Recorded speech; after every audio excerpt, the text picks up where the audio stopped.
Hello, Virginia. I'm sorry I can't be with you today in person, but I wanted to send along this message to thank you for all you do for the Democratic Party. Democrats are back. We're organizing and winning elections up and down the ballot, even in dozens of deep red districts that Donald Trump carried by double digits in 2016. The message is clear. Voters are tired of the Trump GOP agenda, and they're hungry for Democratic leadership and our values. Your work has been so critical to these victories. You're proving that when we organize, we can win anywhere and everywhere and change the course of history. I want you to know that the DNC has your back. That's why we were all in Virginia last year to elect Ralph Northam and Democrats up and down the ticket. And we've continued to invest through our monthly Every Zip Code Counts program. In 2018, we have to elect Tim Kaine and bring him back to the Senate and build on the historic success from 2017. And if we keep organizing and leading with our values as you have been doing throughout, I know we can win in November. Let's keep doing it together. Democrats, we're only getting started. Together, we can make healthcare a right for all. We can raise wages and protect retirement security. And we can fight for the values of inclusion and opportunity in every zip code across the country. Again, thank you for all you do for our party. Let's keep organizing, let's keep fighting, and let's keep electing Democrats from the school board to the Oval Office. I'll see you out on the trail.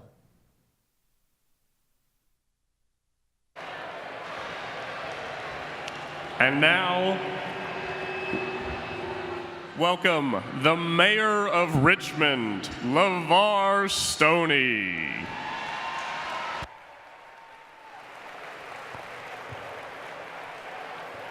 Good evening, Virginia Democrats. Oh, I can't hear you. Good evening, Virginia Democrats.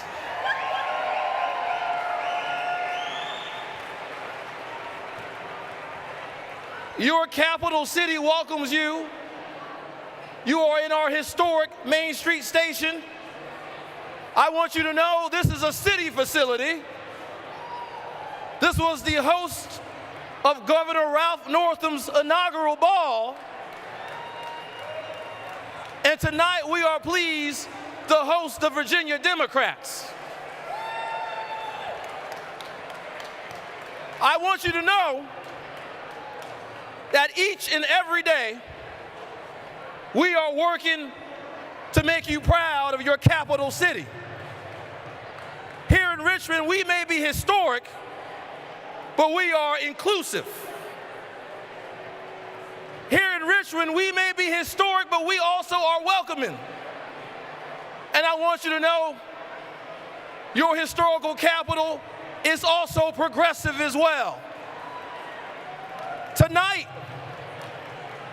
we stand with many Virginia localities in ensuring that we have health care for all Virginians.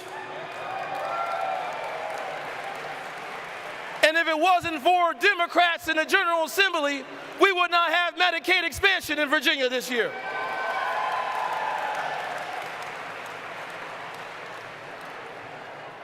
Elections matter. And tonight, we dine together. But after this dinner is over, we know that November is around the corner. And let's bring the blue wave through the Commonwealth of Virginia once again. Thank you.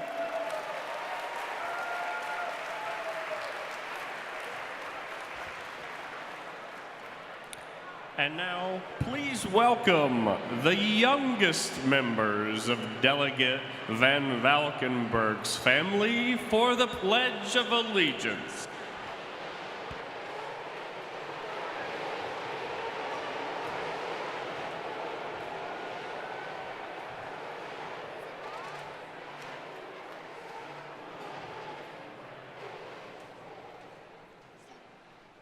I pledge allegiance to the flag of the United States of America and to the republic for which it stands, one nation, under God, indivisible, with liberty and justice for all.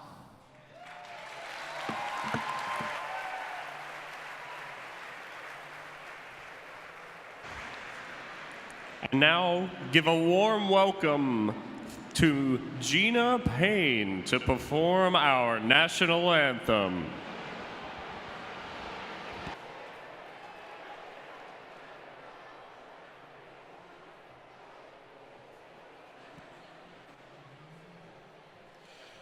Oh, say, can you see by the dawn's early light what so proudly we held at the twilight's last gleaming, whose broad stripes and bright stars through the perilous fight, oh, the ramparts we watched were so gallantly streaming, and the rockets' red glare, the bombs bursting in air, gave proof through the night that our flag was still there.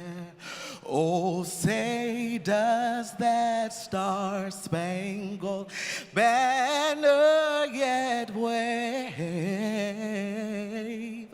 for the land of the free and the home of the brave?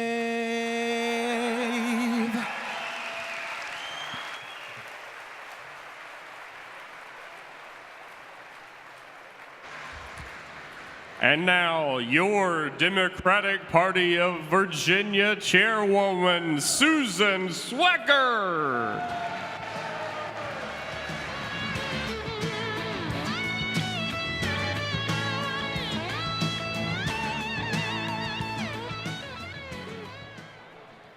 Fellow Democrats, can y'all hear me? All righty. Isn't this a great evening? Thank you so much for joining the Democratic Party of Virginia's Blue Commonwealth Gala.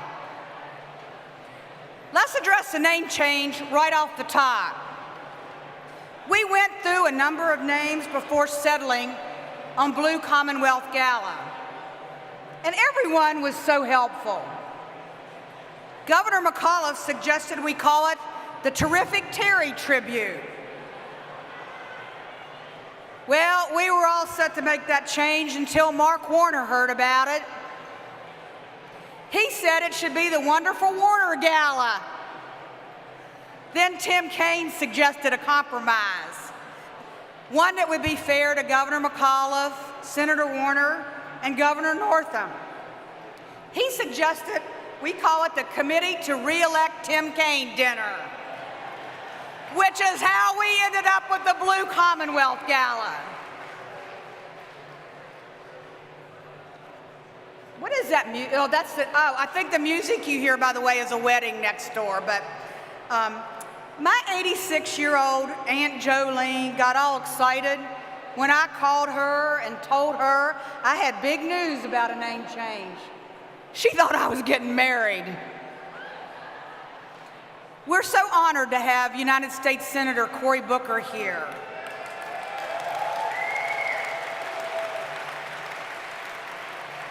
To prepare, I looked up some facts about him. According to Wikipedia, he abstains from alcohol and has no vices, which explains how I know we're going to get along. Opposites attract. Now, before we go any further and talk about the work ahead of us, we must celebrate. We must celebrate a special moment that took place on the steps of our state capitol. A moment that changed the lives of 400,000 Virginians and families. A moment that shows when we elect Democrats, we deliver results for Virginians. Or as Governor Northam says, good things happen. Thank you, Governor Northam, for expanding Medicaid in the Commonwealth.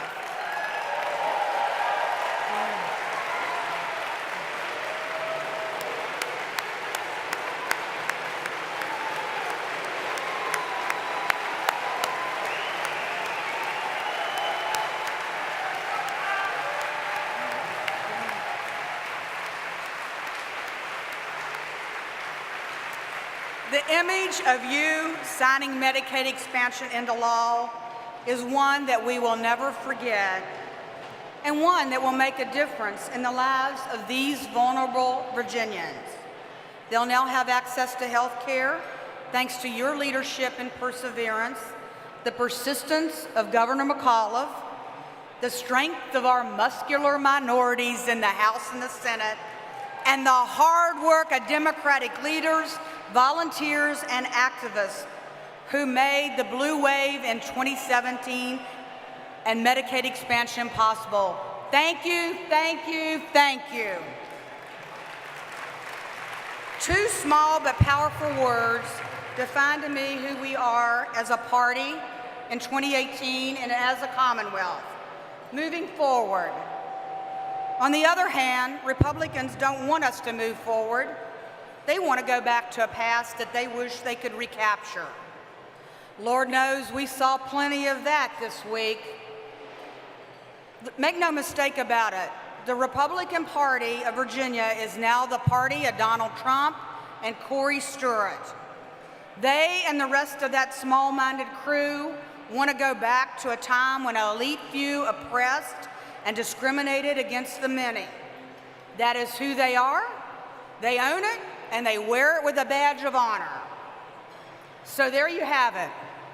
We have blue states, we have red states and purple states. And then there is the Corey Stewart state of denial, intolerance, and bigotry. Let me just share a few things being said by political experts. And these are actual quotes. We must reject Corey Stewart's dog whistling of white supremacists and racists. I'm extremely disappointed that a candidate like Corey Stewart could win the Republican nomination. I think that Republicans have to do a little soul searching, and I don't believe any Republican should have to vote for Corey Stewart because he's a Republican nominee. And Corey Stewart is a cancer to Virginia. He will adversely affect us in all of the House of Representatives that Republicans have campaigns going on. And guess what? That's just what Republicans are saying about him. So we look ahead to this November when our candidates help us take back Congress. And we look ahead to a statewide victory by Senator Tim Kaine. We are moving forward, looking ahead, and continuing to build a party that speaks to all of us and works for all of us.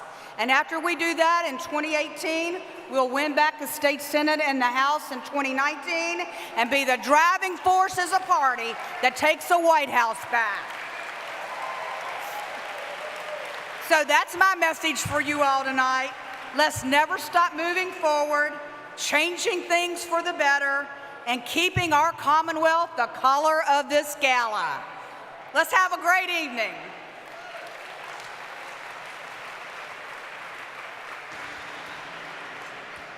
Now please welcome for our invocation, Pierre Green.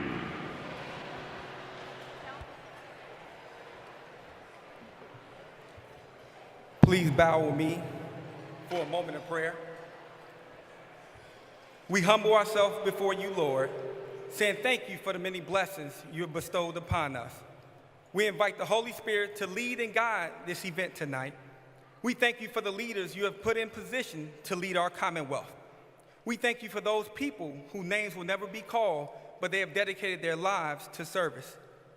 We ask that you keep your hand on our leaders as they have to make tough decisions to move us forward as a Commonwealth and nation. Allow our state leaders to have a spirit of service. We ask a special blessing over Governor Northam.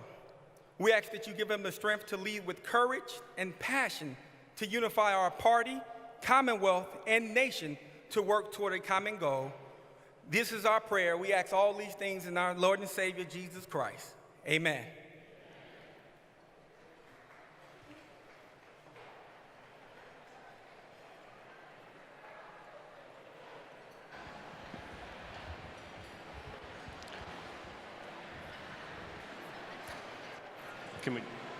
And now welcome from the House Democratic Caucus, Delegate Jennifer Carroll Foy and Delegate Jay Jones.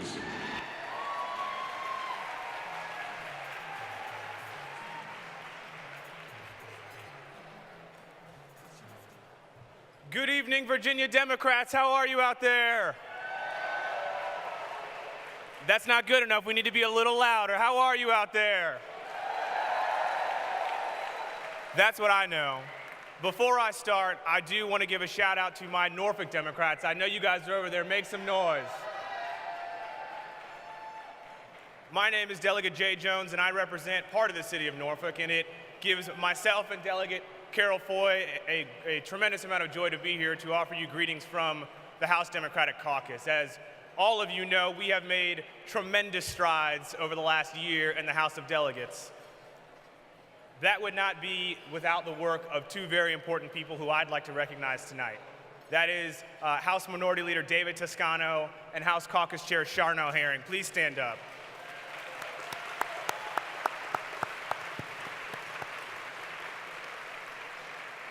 They led us through some dark times, but here we are on the precipice of taking back the House of Delegates next year. Thank you guys so much.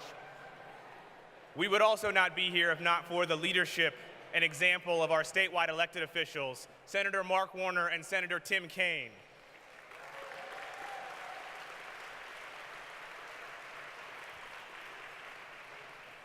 And I know that we're going to do all we can to re-elect Senator Kaine here in November. But I've also got to give a shout out to our three statewide elected officials, Attorney General Mark Herring, Lieutenant Governor Justin Fairfax, and Governor Ralph Northam.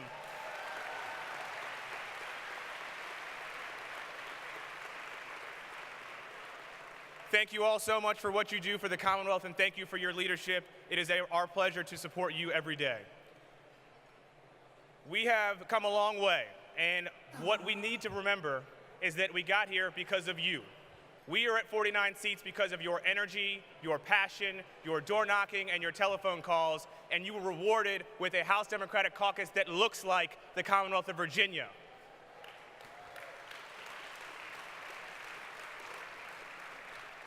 That stands for the ideals that we know a blue Commonwealth wants to have. And we were able to accomplish so much this year in the House of Delegates, and without someone like Jennifer Carroll Ford here to tell you about it, I don't know what we would do.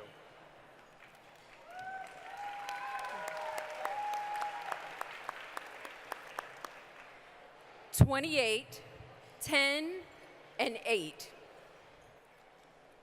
$28, $10, and $8. That's how many years it took for us. 28 years to get the grand larceny threshold increased from $200 when they're the lowest in the country to $500.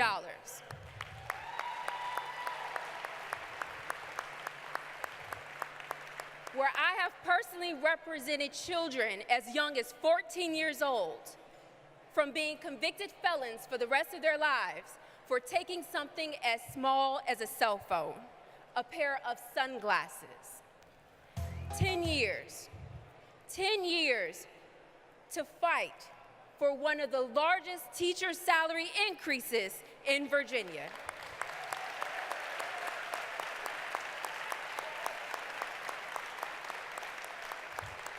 I had a teacher roundtable where they told me in Prince William and Stafford that there are teachers working 2 and 3 jobs just to make a living. Where we have about 1,000 unfilled teacher positions throughout the Commonwealth of Virginia. And 8 long, hard years of blood, sweat, and tears to get, dare I say it, Obamacare here in Virginia.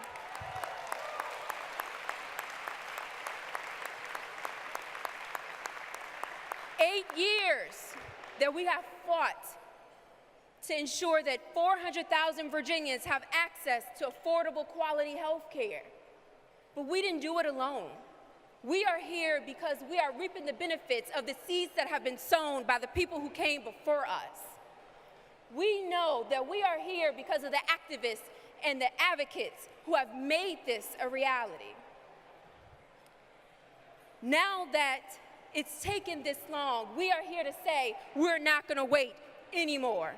We are going to fight to put forth legislation that will benefit and protect the lives of children and veterans and unions and the LGBT community.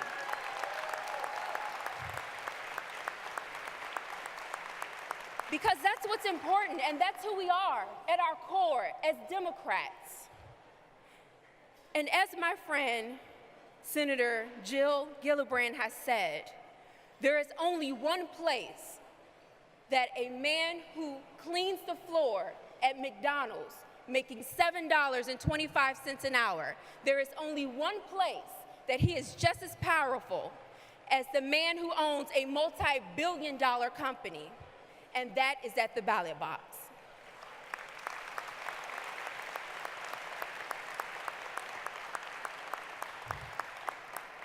And that's why we're here tonight. A lot of people say, well, Republicans, they have the money. Yes, but we have the manpower. They say that they have the influence, but we have the activists. And they say that Republicans, they had the past. But I tell you here and now that we have the future. And in 2019, we will have the majority. Thank you.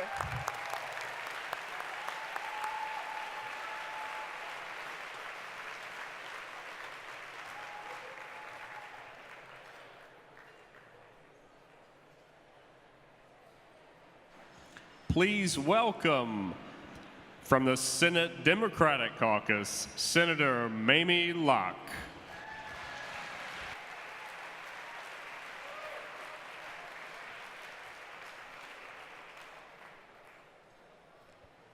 Good evening.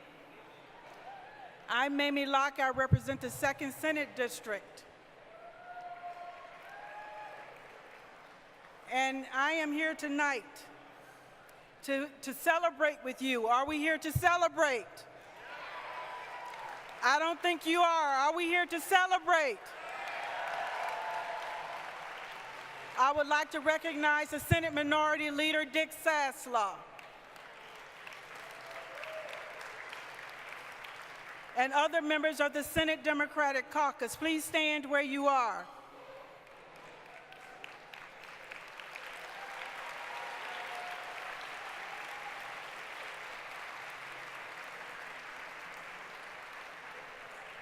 Virginia Senate Democrats have been and continue to be proud of our accomplishments and our ability to stand 19 strong during the 2019 session.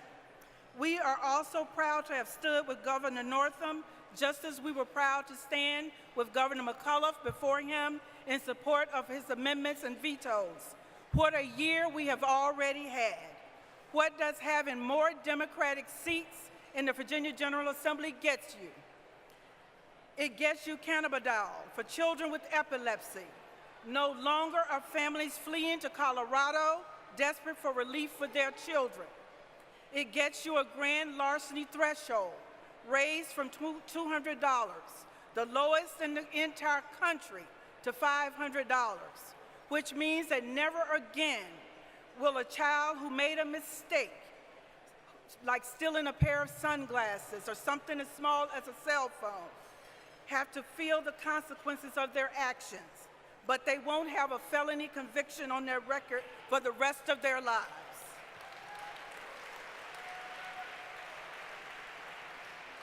It gets you health care for nearly 400,000 uninsured Virginians. Senate Democrats, along with the governor and our House colleagues, have been fighting this battle for 8 long years. In the words of our governor, no Virginian should be one medical emergency away from bankruptcy. And here we are, after 8 long years, to have finally delivered for Virginians. Medicaid expansion doesn't just mean access to quality, affordable health care for thousands of low-income Virginians and their families. Thanks to the federal dollars, we're going to start pulling down tax money that we have already paid, and we are finally bringing back to our communities. Medicaid expansion also means pay raises for our teachers. It means more funding for our public safety officers. It means more support for our veterans. If this is what we can do from the minority, just imagine what we can do from the majority.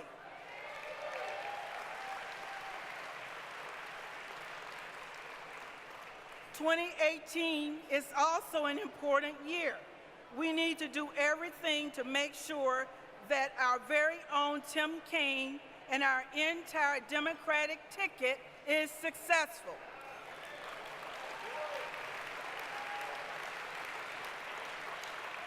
We have some important congressional candidates here tonight, including our very own caucus member, Jennifer Wexton, who we will miss greatly in our Virginia Senate. But after all, someone has to go and help Congressman McEachin, Bobby Scott, Don Beyer, and Jerry Connolly bring some reason to the House of Representatives.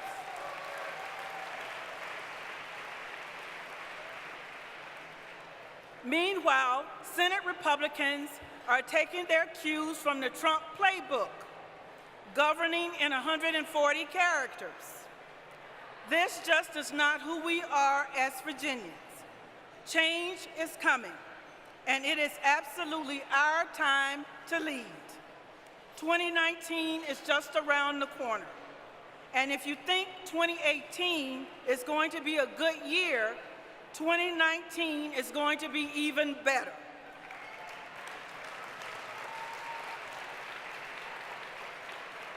There are 5 Republican Senate seats that Ralph Northam won last year.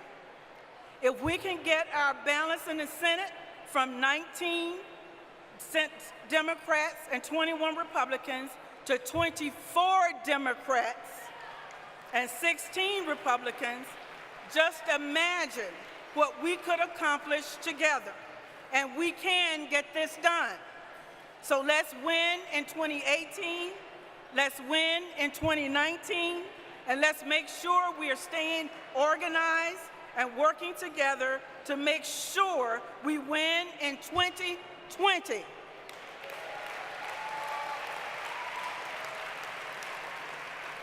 Thank you, Blue Virginia.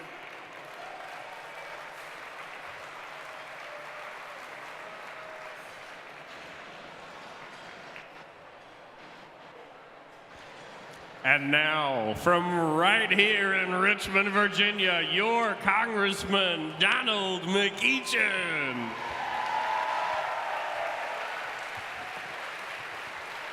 Hello, Virginia Democrats. Welcome to the fabulous 4th Congressional District. First, I have to give a shout out to Susan Swerker. Let's give her another round of applause. She has led us to yet again another statewide sweep and some amazing progress in the General Assembly. But I also want to give a shout out to Don Beyer, Jerry Connolly, and Bobby Scott. They've done their very best to try to teach me how to be a congressman. And whatever failures that I may demonstrate, don't put it on them. But it's been a pleasure being a rookie. It's been an honor being a rookie. But to be honest with you, I'm tired of being a rookie. And so I'm going to ask y'all to do me a favor. You see, I understand out there in Congressional District number 9, there's an Anthony Falavinko who wants to be a rookie. Can you send him to Washington for us? And I understand over in Charlottesville, there's a Leslie Coburn who wants to be a rookie. Can you send her to Washington with me? And over there in Roanoke, in the 6th Congressional District, there's Jennifer Lewis. Can you send her to Washington for me? And then in Congressional District number 1, Vanjie Williams wants to be a rookie. Can you send her to Washington?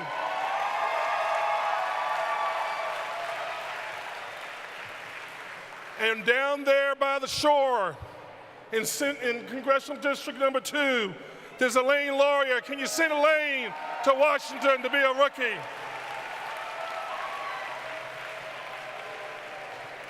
And then as Mamie just said, in Congressional District number 10, we need Jennifer Wexton to be a rookie.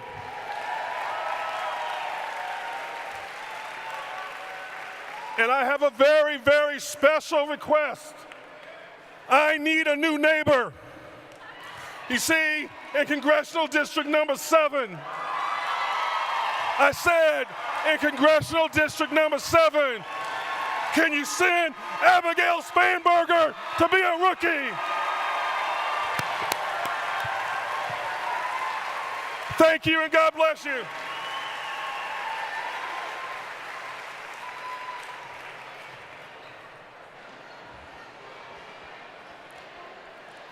Ladies and gentlemen, now give it up for Fairfax's own Congressman Jerry Connolly.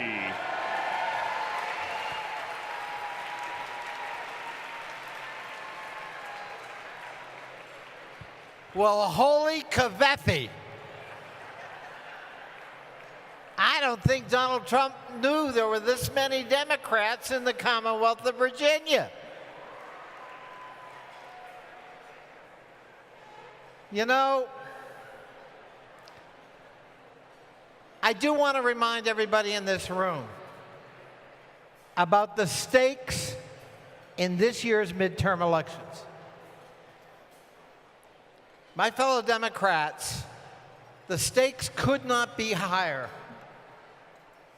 For the first time, Americans put in an Oval Office an authoritarian figure who does not respect democratic norms. And because of one-party control in Washington, he has none of the normal constitutional checks and balances. We have to end the practices of an administration that thinks it's all right to tear a baby out of the arms of its mother and incarcerate it in a camp. That is not an American value. Jeff Sessions, the Attorney General, said, oh, it's a biblical value.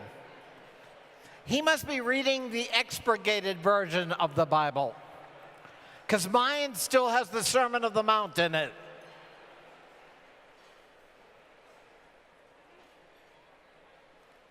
We face a daunting challenge, but it's one we're up to, and Virginia showed the way. If Democrats can take back the majority in the House, and maybe with Tim Kaine's help even take back the majority in the Senate,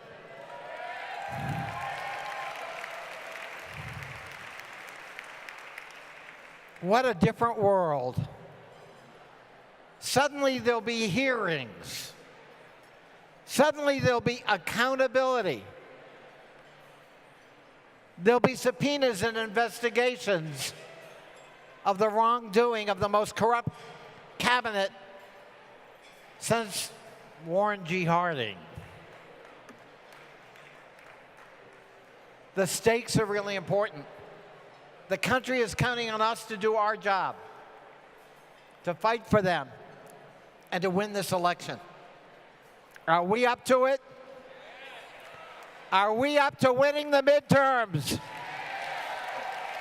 Let's start and show the country what we're up to in Virginia like we did last November.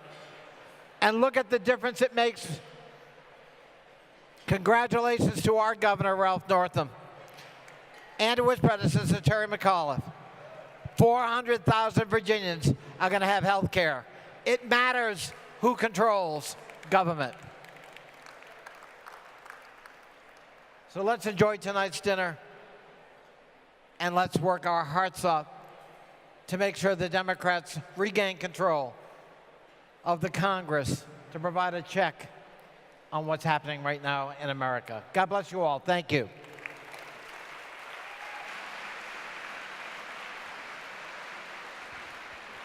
And now from the 3rd Congressional District, Congressman Bobby Scott.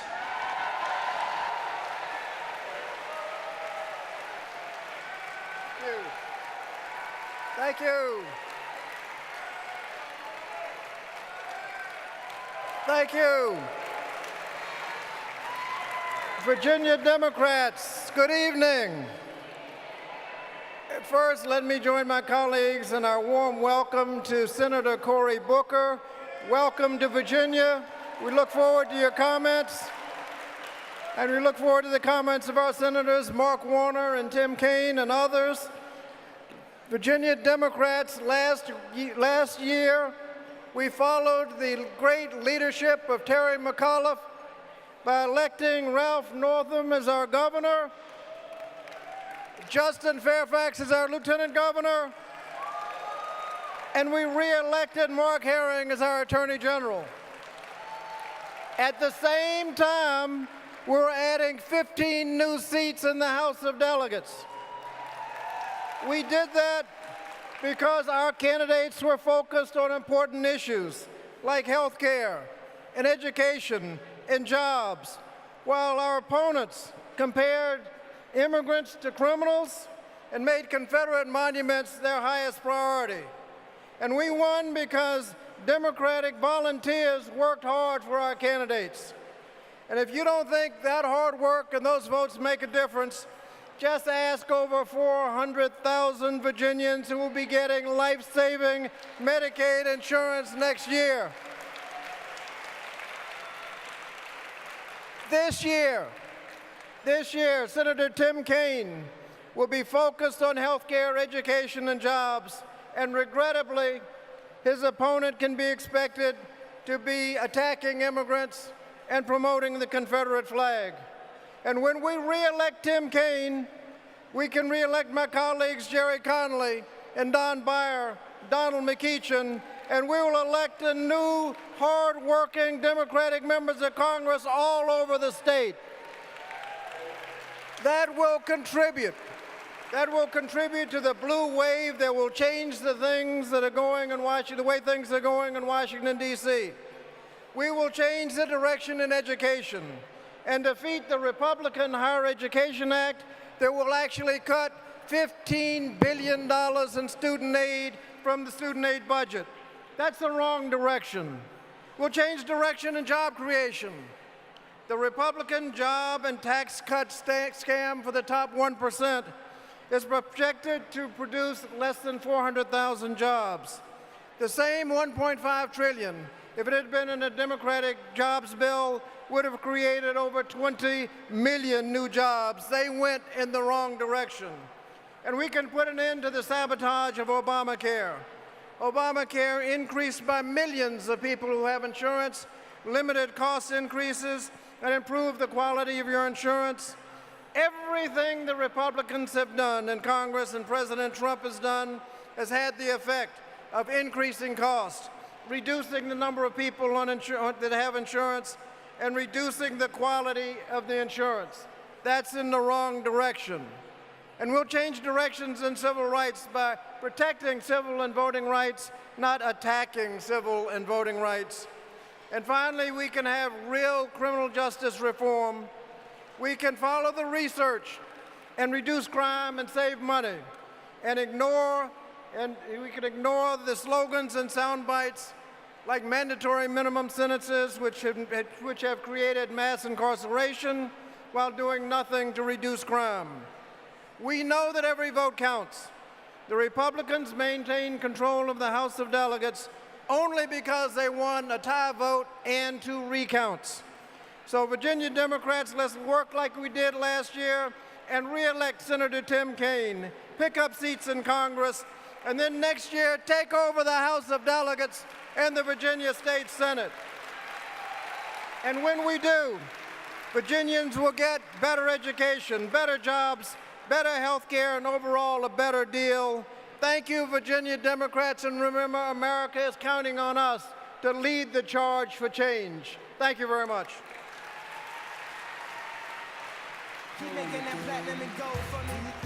And now welcome the 47th Attorney General of the Commonwealth of Virginia, Mark Herring.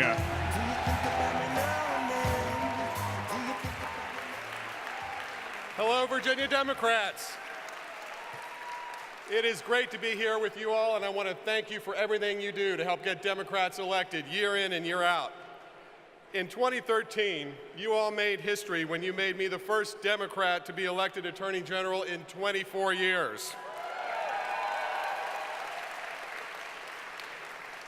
And in 2017, you made me the first Attorney General in Virginia to be re-elected in 28 years. And that means, because of your hard work, our fight for justice, equality, and opportunity for all Virginians continues. And we're continuing to lead the charge on the state's response to the opioid crisis. We're continuing to transform how Virginia is responding to sexual and domestic violence. And we're returning millions of dollars to Virginia consumers, taxpayers, veterans, and seniors.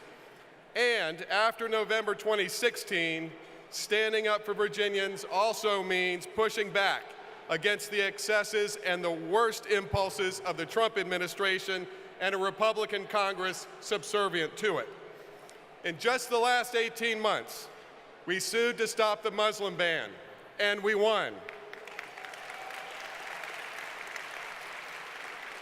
We sued to protect dreamers, and we're winning.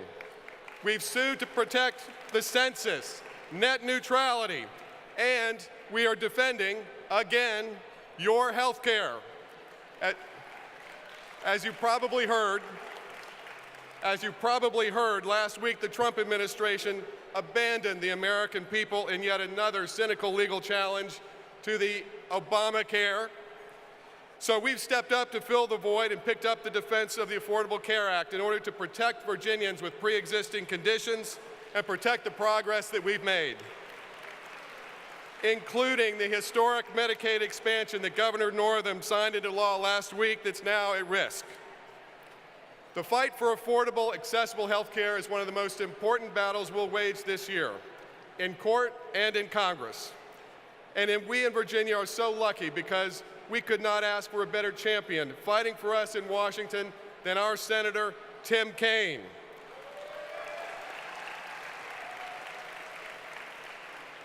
Tim has a servant's heart and a conscience that will not let him stay silent in the face of oppression and injustice at the hands of the Trump administration.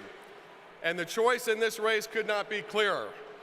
It's America's dad versus the Confederacy's last holdout.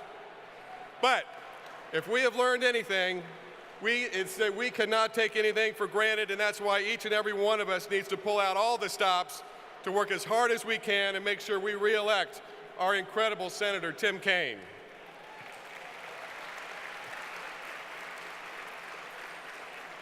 And joining Tim on the ballot will be an unbelievable slate of Democratic congressional candidates led by 6 amazing women.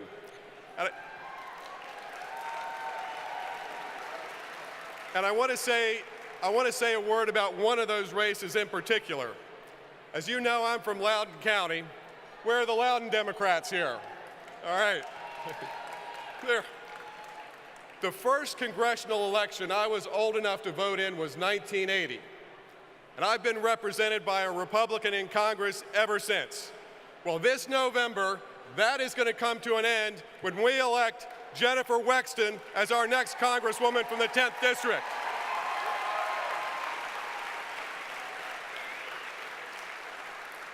So, Virginia Democrats, let's celebrate all that we've accomplished together and recommit ourselves to the fight ahead. Thank you for all of your help. Thank you for everything you're going to do between now and Election Day. And let's make sure the path to a Democratic Congress starts here in Virginia. Good night, everybody.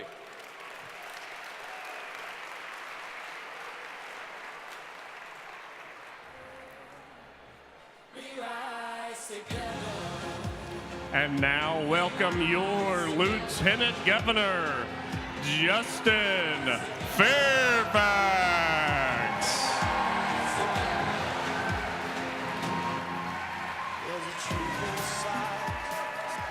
Thank you so much. Good evening, Virginia Democrats.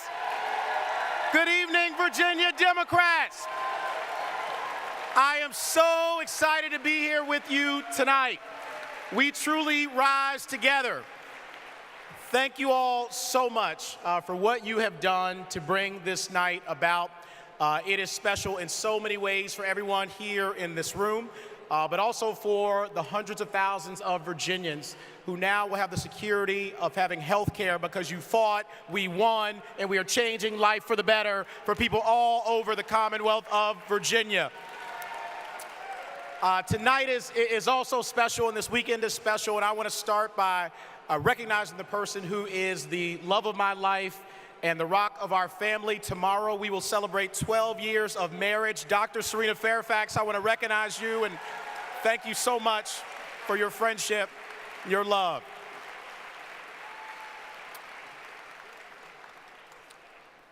Virginia, in 2017, we asked for your trust. We asked for your support, for your hard work, for you to knock doors, to write checks, to make phone calls. And we said that we would, in turn, together with you, deliver change. We said that Virginia would be the match that sparks the wildfire of progressive change all around this country.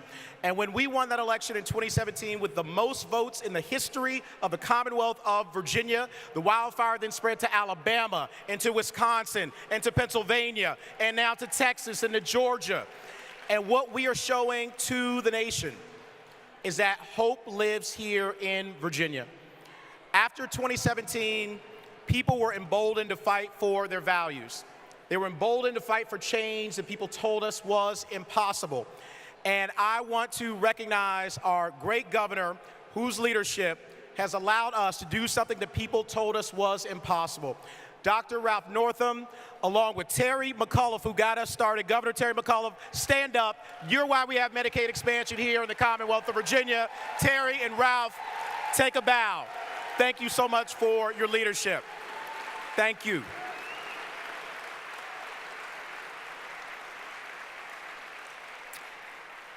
I also want to thank our brave members of the House of Delegates. They got Medicaid expansion before anyone did. Give them a round of applause for their leadership. The members of our House of Delegates, thank you so much for being bold and courageous and standing on your values. And then the baton was handed over to the Senate, and we were led ably by 19 powerful, brilliant Democrats, led by Dick Saslaw and Mamie Locke. Thank you for your leadership. You guided us all the way through that process to the very end.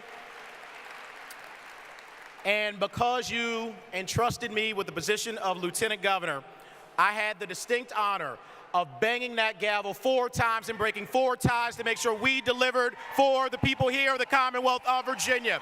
Thank you all for allowing me and entrusting me with that incredible and awesome responsibility. But our work is not done, Virginia Democrats. We are only just beginning. We are going to deliver on the promises of bringing more economic security and opportunity to all Virginians, to make college more affordable, to make sure that everyone who wants a higher paying job can get one, to raise the minimum wage, to make sure that people have a shot to rise here in the Commonwealth of Virginia. It's who we are, and it's what we believe. We have stood on our values, even when standing up for our values meant sitting down. And I was proud when they tried to honor 2 Confederate generals in the Senate of Virginia that stepped down from the dais to show them that that's not who we are. We are a Commonwealth that is a Commonwealth for everyone. We represent all of our values, no matter where you were born, the color of your skin, who you love, what God you pray to, what zip code you live in. This is your Commonwealth of Virginia. We are here to fight for you. We will not allow you to divide us. And we are now once again put to the test in 2018. We have someone who represents our highest values as Virginians and as Americans. And he is running for re-election to the Senate to make sure that he carries on the work that he has done for his whole career. And on the other side of that ballot is someone who has gone down a dark political road his entire life and career. Someone who extols the virtues of Confederate monuments, who campaigns with Confederate flags, and who has no message for people who are hurting in the Commonwealth of Virginia. And that is why, once again, we're going to bring light into the political darkness, and we are going to send Tim Kaine back to the United States Senate to represent us and to do the work that he has continued to do. And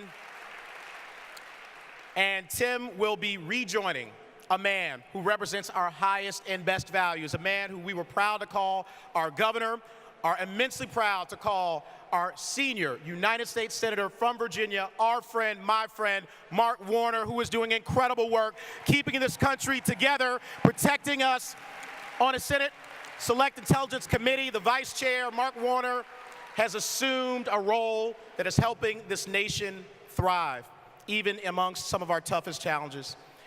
And so what I want to say to you all tonight in conclusion is that I believe in hope. I believe that our best days are ahead of us. And I want to give one example as to why. This is an historic time. It's a defining moment in the Commonwealth of Virginia and in the United States of America. And as many of you know, the week of our inauguration in January, it was discovered that week, a manumission document showing that my great-great-great-grandfather, Simon Fairfax, was freed from slavery in Fairfax County, Virginia on June the 5th, this very month, 1798, 220 years ago. If you don't believe in hope, when Simon's great-great-great-grandson can serve as Lieutenant Governor of the Commonwealth of Virginia in the same place where he was a slave, then I can't tell you what hope looks like. This is the greatest state in the United States of America. We are the greatest country in the world, and we will win this fight. God bless you, Virginia. Thank you so much.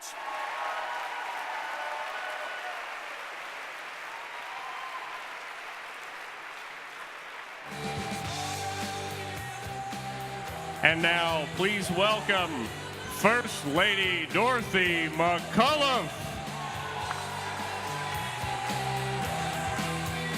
Hi, everybody. Wow, don't we love our dynamic, magnificent Lieutenant Governor? Amazing. Justin, thank you for your tremendous efforts this year, maneuvering Medicaid expansion through the Senate, and making sure all of our top priorities made it through this session. Thank you, Justin Fairfax, and to your wife, Serena, for your leadership. I have the honor tonight to introduce my husband and partner of over 30 years, the former governor of Virginia. You will hear from him in the next few minutes, but I have a little update on how he's doing since we left Richmond. He's traveling across the country, spreading the word about the new Virginia economy in Ohio, in Texas, and New Mexico, and anywhere that will listen about why they need to have a new Virginia economy in their states. He's adapting well, retooling his own skills for the 21st century, relearning how to parallel park, relearning how to open his own door. But honestly, what a relief it is to finally not have to introduce him as His Excellency. Now, on occasion, I will still use the title, as in, Your Excellency, it's time to take the trash out. But seriously, we are so proud to be here with all of our great Virginia Democrats who gave us, both of us, the opportunity of a lifetime to make a difference. I think we can all agree that we know Terry loved the job of governor. He loved getting up every day. He loved fighting for what we all believe in every single day, whether it was health care for all Virginians, equality, public education and our teachers, our children, a strong economy and great jobs, safe communities, voting rights, civil rights. He loved it all, and he did it with passion, and he did it with vigor, and I do believe he made a difference. Thanks to all of you. He gave it everything he had, every single day. So without further ado, I would like to introduce to you, again, Mr. Sleep When You're Dead, the 72nd Governor of the Commonwealth of Virginia, Terry McAuliffe.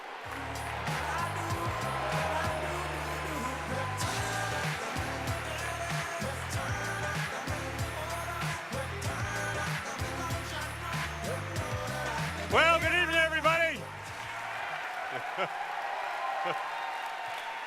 Thank you, thank you, thank you.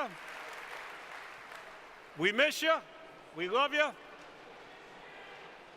I want to thank everybody for coming out to support this great dinner. 1,400 people, $350,000 raised. I want to thank Susan Schwecker and all the people. Give the state party a great round of applause for the great work that they do. To all the other folks who've been involved in elections, to all of you who do the grassroots, who make the phone calls, who knock on the doors, thank you. To all of our allied groups, to the members and women, brothers and sisters of the union movement here in Virginia, thank you for your great leadership.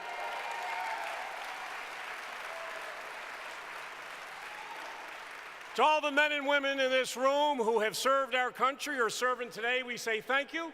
In fact, if I would ask every veteran to stand up, if we could give them a great round of applause.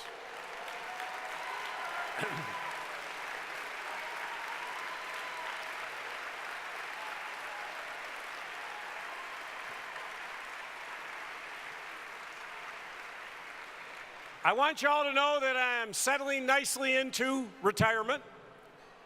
I've been traveling the country extensively.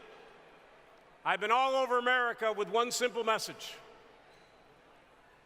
If you follow what we did in Virginia, you will be successful. In the last 2 weeks, I've been to Ohio and Michigan and Florida and Nevada, all over traveling, taking this message. Because think about this, folks, we're celebrating here tonight. But think about where we were 5 years ago when I stood on this stage as the nominee for governor, and Ralph stood on the stage as nominee for lieutenant governor, and Mark Herring stood on the stage as attorney general. The Republicans controlled all 3 statewide offices. We had 33 Democrats in the House of Delegates.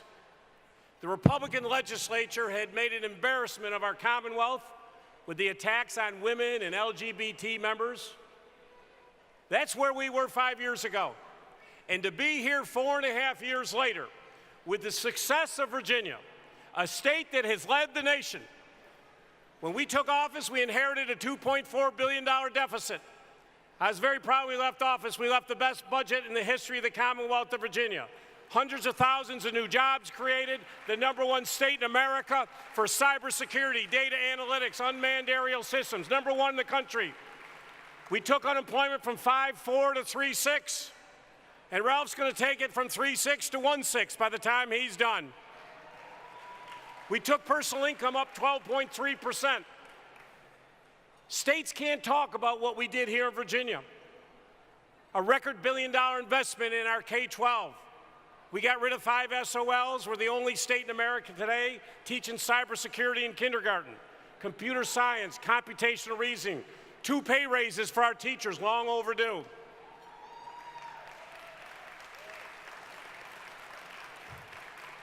First state in America to end veteran homelessness declared by the federal government right here in the Commonwealth of Virginia.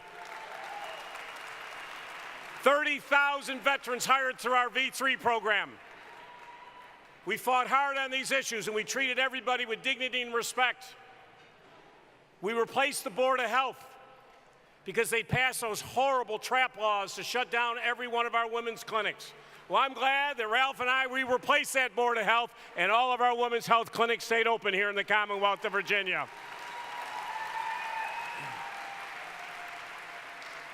When the Supreme Court passed marriage equality, I was proud to stand for Virginia to be the first governor in America to perform a same-sex marriage in the United States of America. I was proud that Virginia was the first southern state to join the Regional Greenhouse Gas Initiative to say we got to do something about climate change in this country. That is the new Virginia we have.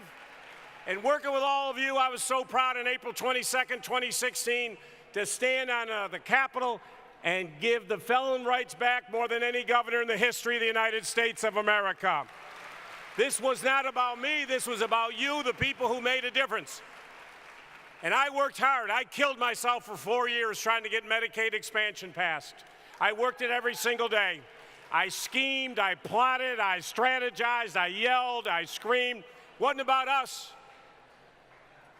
But I had a speaker who told me the day before my inauguration that you will never get it passed as long as I'm speaker. In fact, I will never give you a hearing on Medicaid expansion. And guess what happened? We had some brave souls run for the House of Delegates, and they ran on the issue of Medicaid expansion, and 15 Democrats got elected to our House of Delegates, 11 of them women. And with the great leadership of our Governor, Ralph Northam, we were finally able to pass Medicaid expansion in the Commonwealth of Virginia.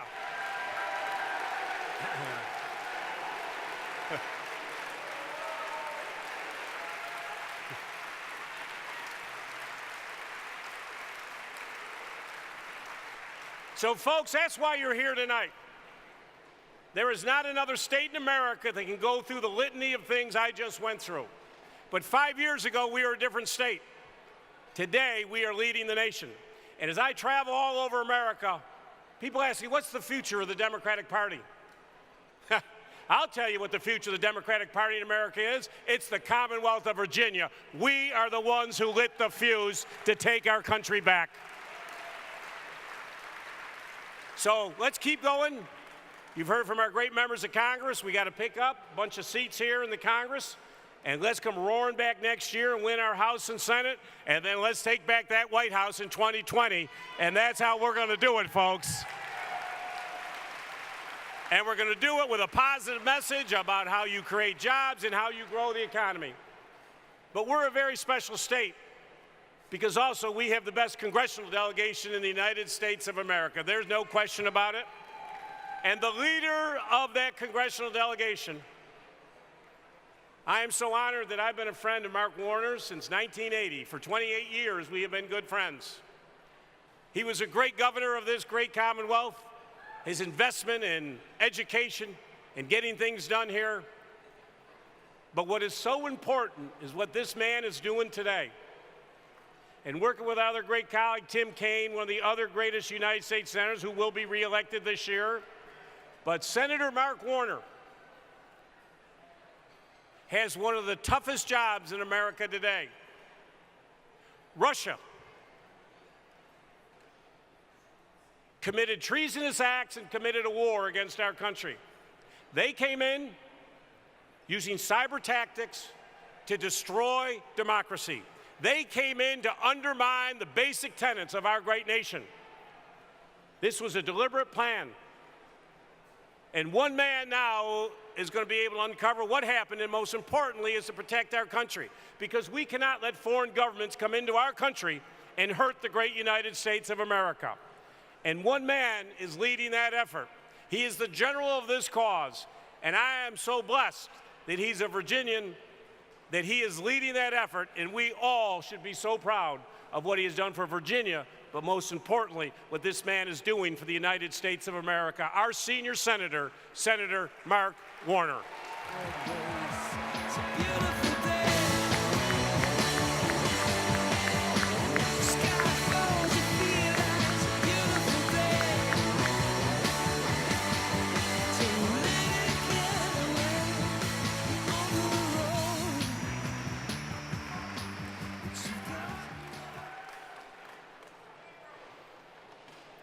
Hello, Virginia Democrats.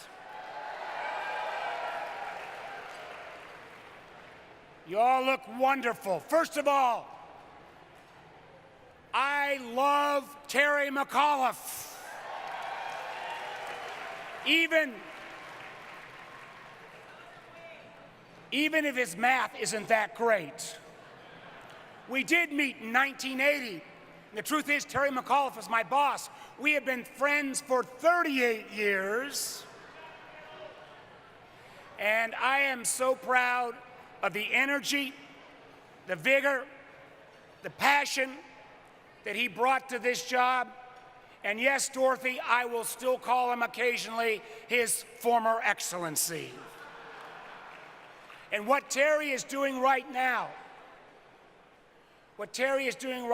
beyond telling the Virginia story, is Terry is crisscrossing our country to make sure that come 2020, we actually have fair and equal, making sure that we don't have redistricting that is corrupted and gerrymandered, and in a fair, equal, non-gerrymandered system, Democrats will do incredibly well. Thank you, Terry, for what you continue to do for our country. Let me quickly also acknowledge a couple other folks.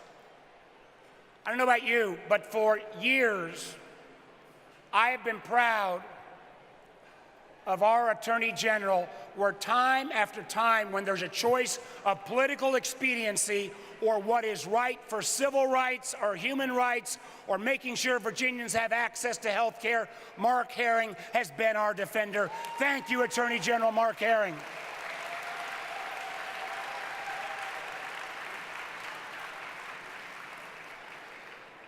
I knew Justin Fairfax when he was just a corporate lawyer.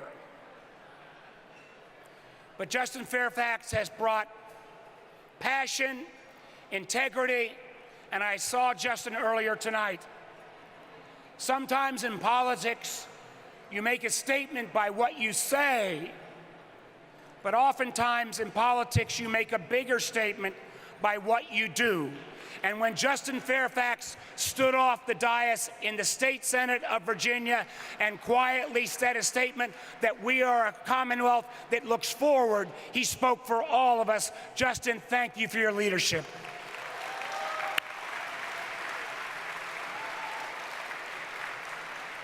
It's been said before, but it needs to be re-echoed. What happened in 2017 was remarkable. What happened in 2017, we had the biggest turnover in members of the legislature, I believe, in modern Virginia history. And finally, the Virginia House of Delegates actually looks like the people of Virginia. And that was led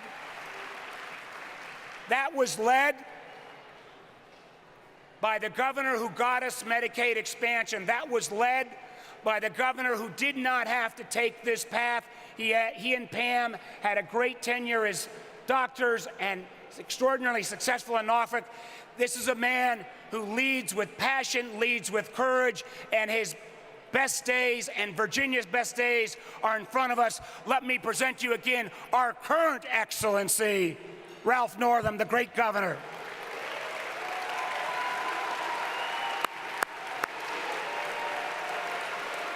Oh, he's not talking yet. He's not talking yet. I got another friend of 38 years, actually almost 39. Tim Kaine and I have told this story to many of you before. We met each other at law school. We met each other before we met each of our respective wives, and both of us married well above us. Tim Kaine has been my partner since I've been involved in Virginia politics. Tim Kaine is a voice of courage. Tim Kaine is willing to say what's right, regardless of who's president. He is our leader on making sure that presidents do not take us irresponsibly into war, and I thank you for that continued leadership. And if there's any doubt about how much I care about Tim Kaine, here is what I'm going to ask you tonight, Virginia Democrats. I ask you to re-elect Tim Kaine in 2018 in a bigger margin than I beat Jim Gilmore in 2008.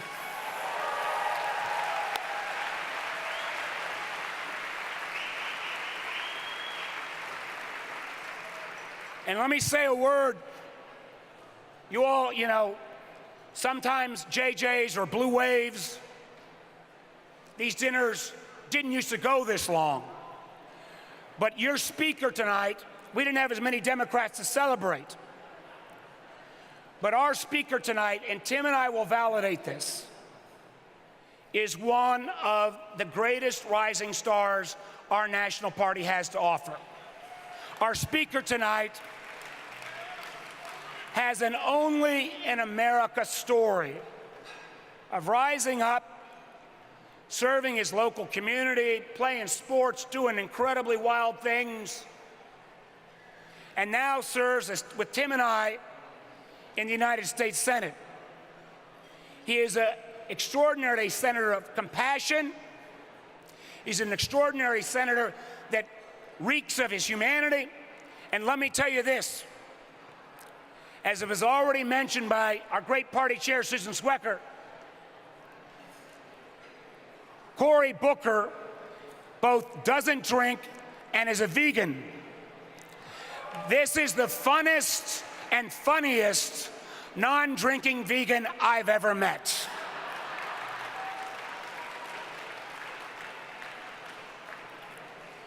Two or three more comments. I just want 18 years ago, Terry talked about 5 years ago.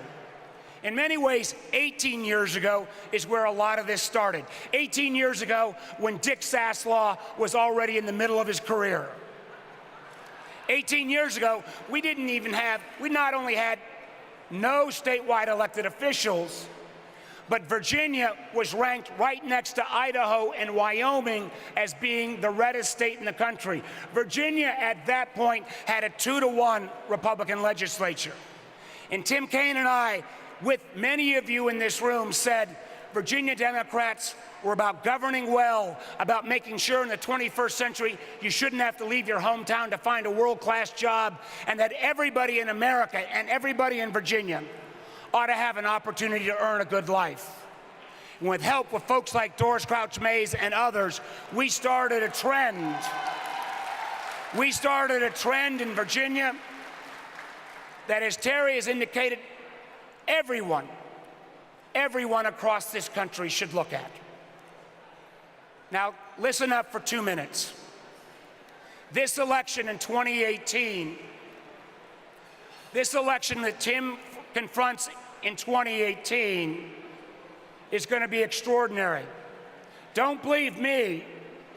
Believe the words of former Republican Lieutenant Governor Bill Bolling, who said after the primary win of Corey Stewart, he was a proud Republican, but each day that he woke up, he didn't think things could get worse, and they get worse.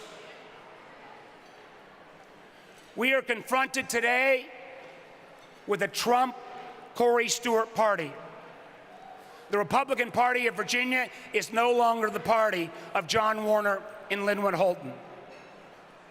Unfortunately, and we see this in Washington, I know most of you would like to hear me say, don't worry, it's not as bad as it seems. The truth is, it's worse. The truth is, we have a president now who impugns the integrity of every person who works at the FBI and the Department of Justice. We have a president who has no respect for rule of law. Now, many of our Republican colleagues will tell Cory and Tim and I, don't worry, we will stand up when the inevitable happens. But I believe sometime between now and Election Day, the inevitable may happen. This president may take the extraordinary action that requires all of us to stand up for our country, unlike anything we've seen in our lifetime. We have a president right now who cares more about his television ratings than about the state of our country. We have a president right now who would rather attack Canada than stand up to Vladimir Putin. We have a president today who says he wants to be tough on Chinese telecom companies like ZTE, but then folds like a napkin the first time the Chinese push back. We are at a time in our country unlike anything I've seen in my lifetime. We will be called to the barricades, I believe, to make sure that dreamers across America have their rights protected. And we are living in America right now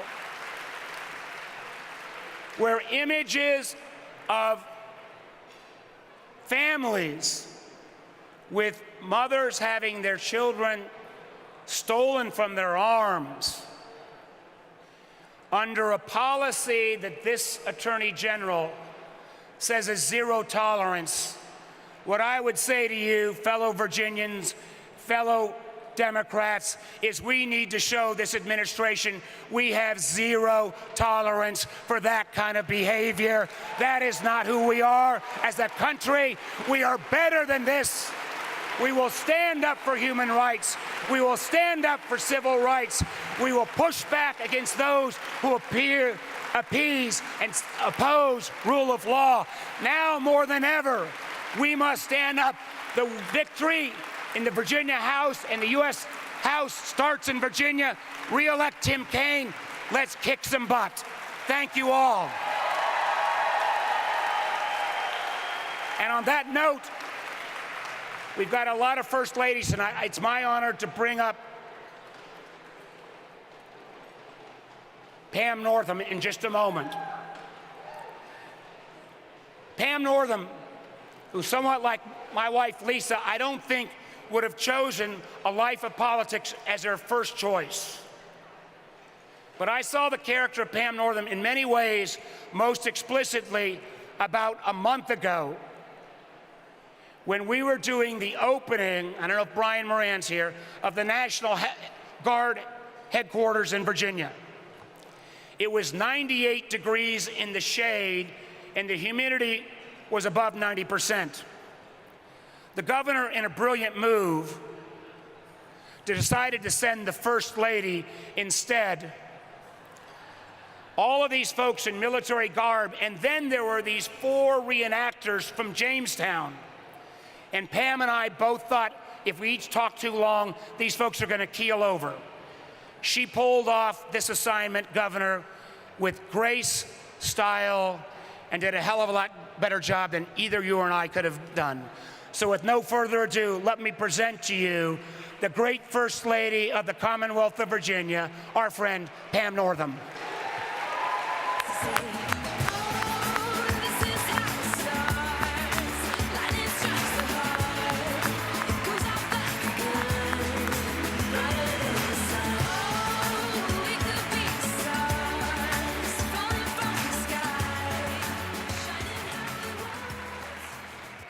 Democrats.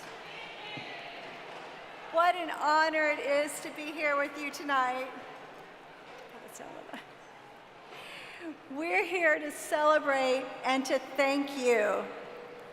Last year, thanks to your incredible work, we changed the face of the House of Delegates with a historic number of women, elected another statewide ticket of leadership, and yes, finally expanded health coverage to over 300,000 Virginians.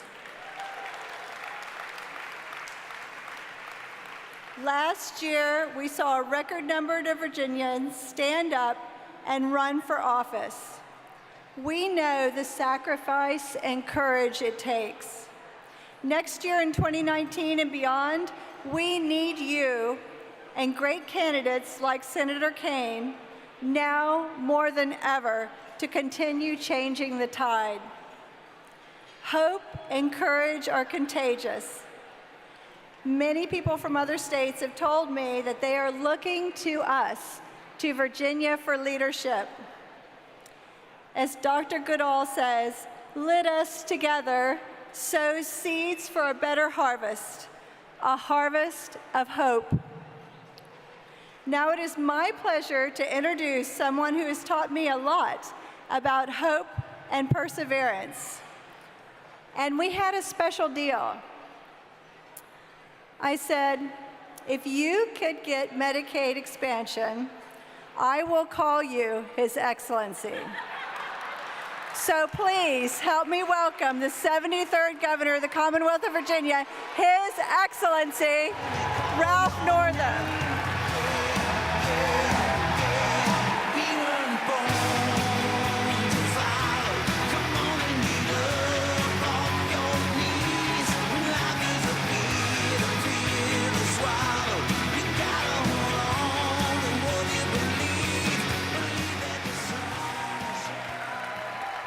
Well, good evening, Virginia Democrats.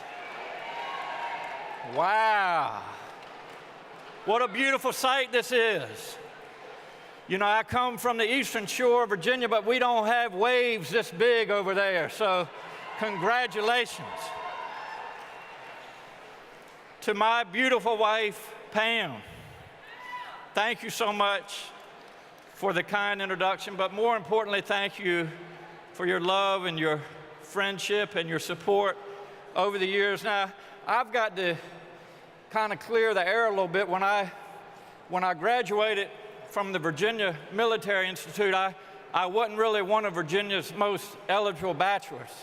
And so I couldn't find anybody in Virginia that would have me.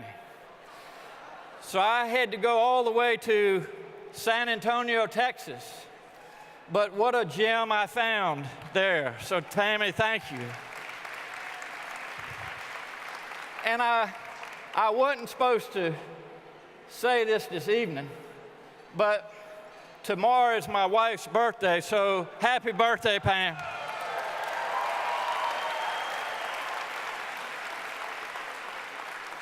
And as you all know, tomorrow is also Father's Day, and to all the fathers in the audience, I hope you have a wonderful day tomorrow.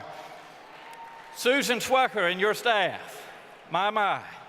Thank you so much for your leadership through the years, and we've just made such progress in the Commonwealth of Virginia with this great blue wave, and what a great evening this is at the Main, and just thank you for your continued leadership and your friendship. We certainly appreciate it. It is always great to see our friend Dorothy and Terry McAuliffe back in town. And Terry, I just want to let you know, our first night in our new home, what a treat it was to see your picture on my pillowcase. As you might imagine, it says, "Sleep when you're dead." Well, I just want all of you to know that I slept very well on Terry McAuliffe's pillow. I can't say the same thing for my wife, Pam. I'll stop there. But you know, what is so exciting for me to be here tonight is to see the tremendous progress we have made. And you know, Dorothy did so much wonderful work across the Commonwealth, especially to make sure that all our children were fed before they went to school every day. Thank you for the many millions of meals you served to our children, Dorothy. And Governor Terry McAuliffe left this Commonwealth in wonderful shape. He left us with a great surplus. Terry, thank you for that. And now, as you probably know, our unemployment rate just this past week, we announced it was at 3.2%. It's the lowest that it's been in over 10 years. That's because of the foundation that Terry McAuliffe left. And I don't know about you, but I'm proud to be a Democrat. And when we elect Democrats, good things happen in the Commonwealth of Virginia. And for that, I'm here tonight to thank all of you. Thank you for your support. Thank you for getting out there and knocking on doors and making phone calls. And last year, I stood before you and said, not only can we elect all 3 statewide candidates, but we can also take back our majority in the House of Delegates by electing 17 new Democrats. And everybody said, Ralph, isn't that a little bit ambitious? But we came damn close. And I thank all of you all for all your help. So not only did we re-elect Mark Herring, and Mark is continuing to do courageous work for the Commonwealth of Virginia, I can't tell you how important it is to have a Democratic Attorney General. Mark Herring, thank you for all you're doing for Virginia.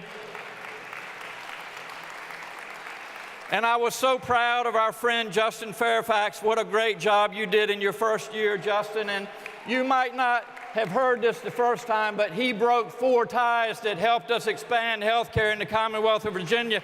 Thank you, Justin Fairfax.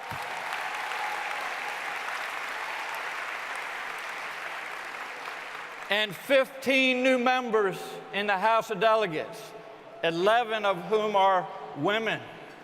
We have so much to be proud of.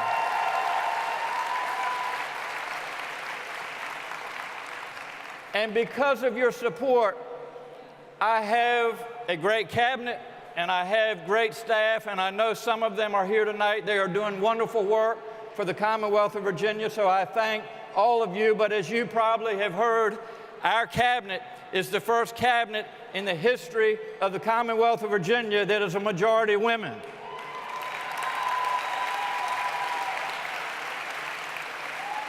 So thanks to all of you, and because of you, now close to 400,000 working Virginians will have access to health care. As I said all along, no individual, no family should be one medical illness away from financial demise, not in the richest country in the world, and we made it happen in the Commonwealth of Virginia.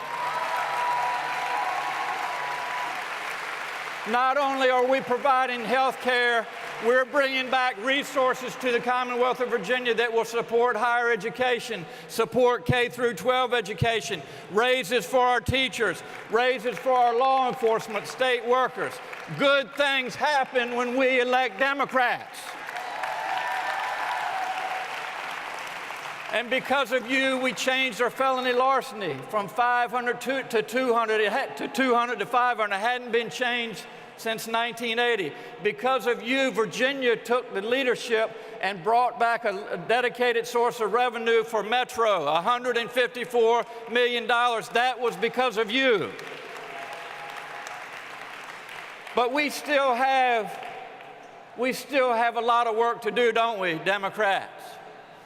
You know, I have always been an advocate for responsible gun ownership, and the first day of my job as the 73rd governor, we put in several common sense pieces of legislation. On the very first day, without even my State of the Commonwealth, every piece of responsible gun ownership legislation was defeated. We as Democrats need to take the lead and make our streets and make our communities safe in the Commonwealth of Virginia.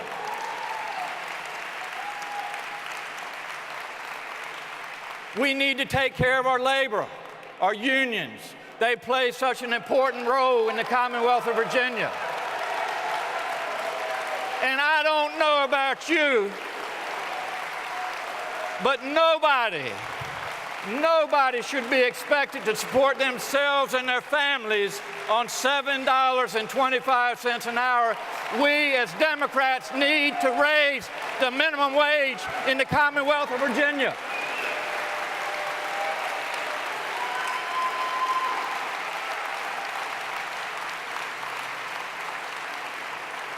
And finally, we need to continue to support women's reproductive rights in Virginia. It took me 3 years, took us 3 years to get LARCs, long-acting reversible contraceptives, approved for lower socioeconomic women in Virginia. It shouldn't be that way, and I'm going to remind you one more time tonight, if you didn't hear it before, there is no excuse that a group of legislators, most of whom are men, should be telling women what they should and shouldn't be doing with their bodies. It needs to stop in Virginia.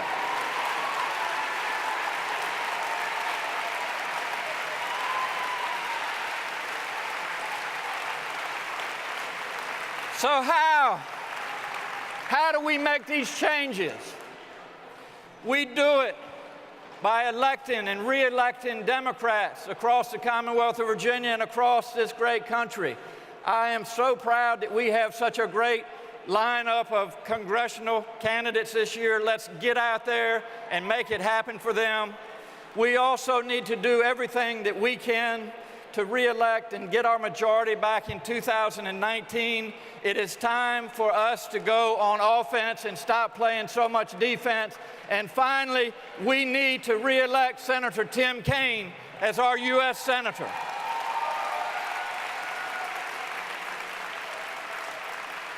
You know, I couldn't be prouder of Tim and Mark. What great leaders we have at just such an important time. And, you know, I tell people all the time, this is not the easiest time to be a public servant, but it is the most important time, the most important to have folks like Tim Kaine Tim Kaine will listen and he hears. And let me tell you what he hears as he travels across Virginia. He hears that all Virginians would like to have a job that they can support themselves and their families with. He hears that all of our children need access to a world-class education. He hears that all Virginians, all people in this country should have access to affordable and quality care. He hears that we need to live in environments where the air and water are clean. He hears that we need to live in safe communities where there are not guns on every street corner. And most importantly, what Tim Kaine hears and what we as Democrats stand for is diversity. We live in a very diverse society. It is getting more diverse every day, and it is that diversity that makes us who we are in Virginia and this great country of ours. And it shouldn't matter your sexual orientation. It shouldn't matter the color of your skin, the religion that you practice, or the country that you come from. We are all in this together. As long as we as Democrats have anything to do with it, we will be inclusive in the Commonwealth of Virginia.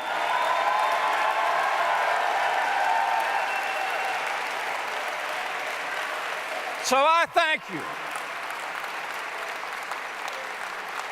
I thank you for supporting all of these great Democratic candidates, and we will continue to lead. And without further ado, I want to introduce a friend to all of Virginia. She has been there every step of the way since I knew what was going on in politics in Virginia. She has been a judge in the city of Richmond. She has been the Secretary of Education. She now serves on the Board of Education. Please welcome to the stage our friend of Virginia, the Honorable Ann Holton.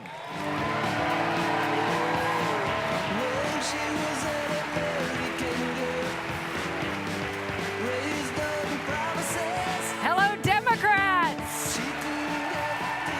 Wow, you all look beautiful. You look beautiful. How about Governor Northam? Was he hot tonight? Woo!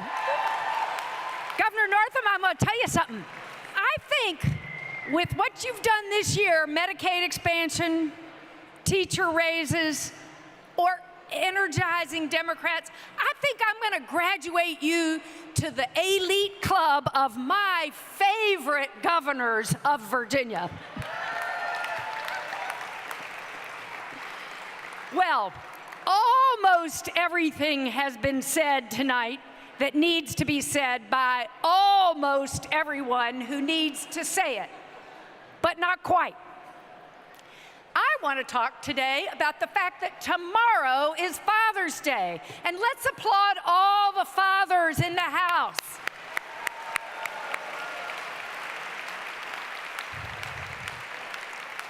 As many of you know, the father in my house, my husband, Tim Kaine, and I had an opportunity to have a little travel excursion across the country in 2016.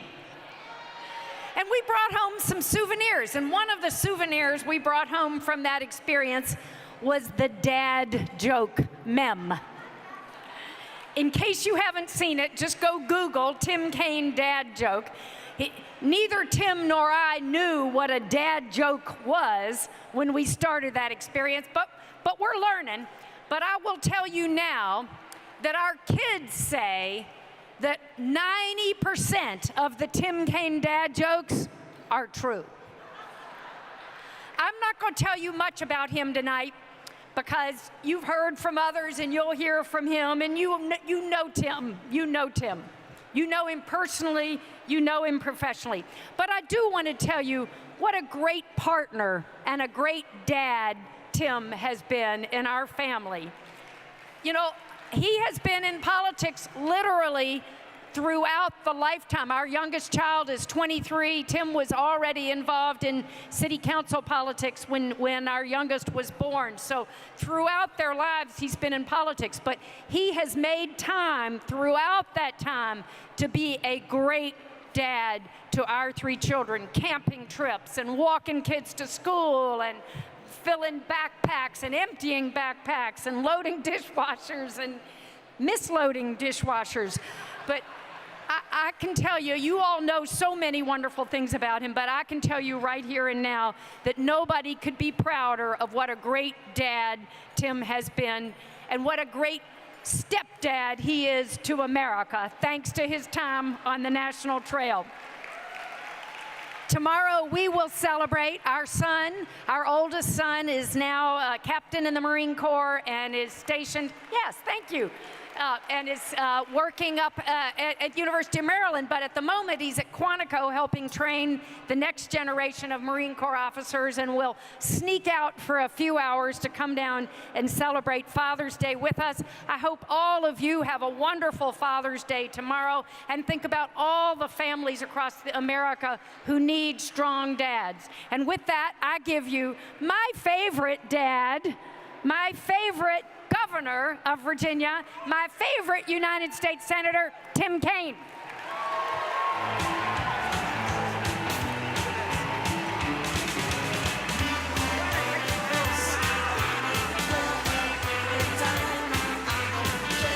Hey, Virginia Democrats, thank you.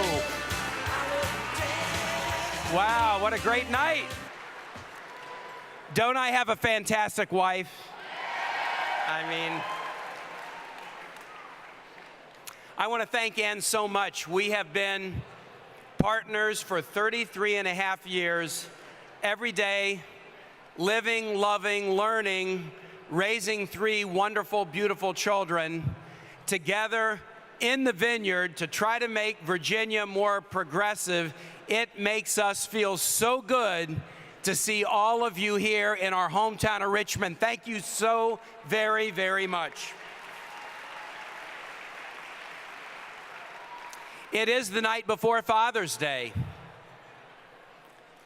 I think about my own dad, Al, 83 years old. I think about Ann's dad, Linwood, 94 years old. I think about my 3 beautiful children. Can I ask everyone in this room, in your mind's eye, can you put a picture of your father? For the fathers in the room, in your mind's eye, can you put a picture of your kids? Not everybody has great relationships with their dad. So put a picture of your mother or your grandparents or people who, when you were young and needed to learn from an adult, they were the people who raised you, who taught you, who loved you, who cared for you. Put that picture in your mind's eye. Because we have a president right now who is tearing apart families who are coming to seek refuge in this country. On the night before Father's Day, that's what this nation has come to with this president.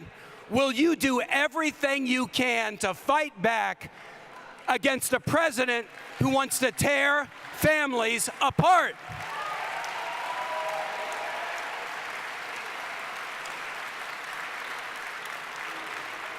Is there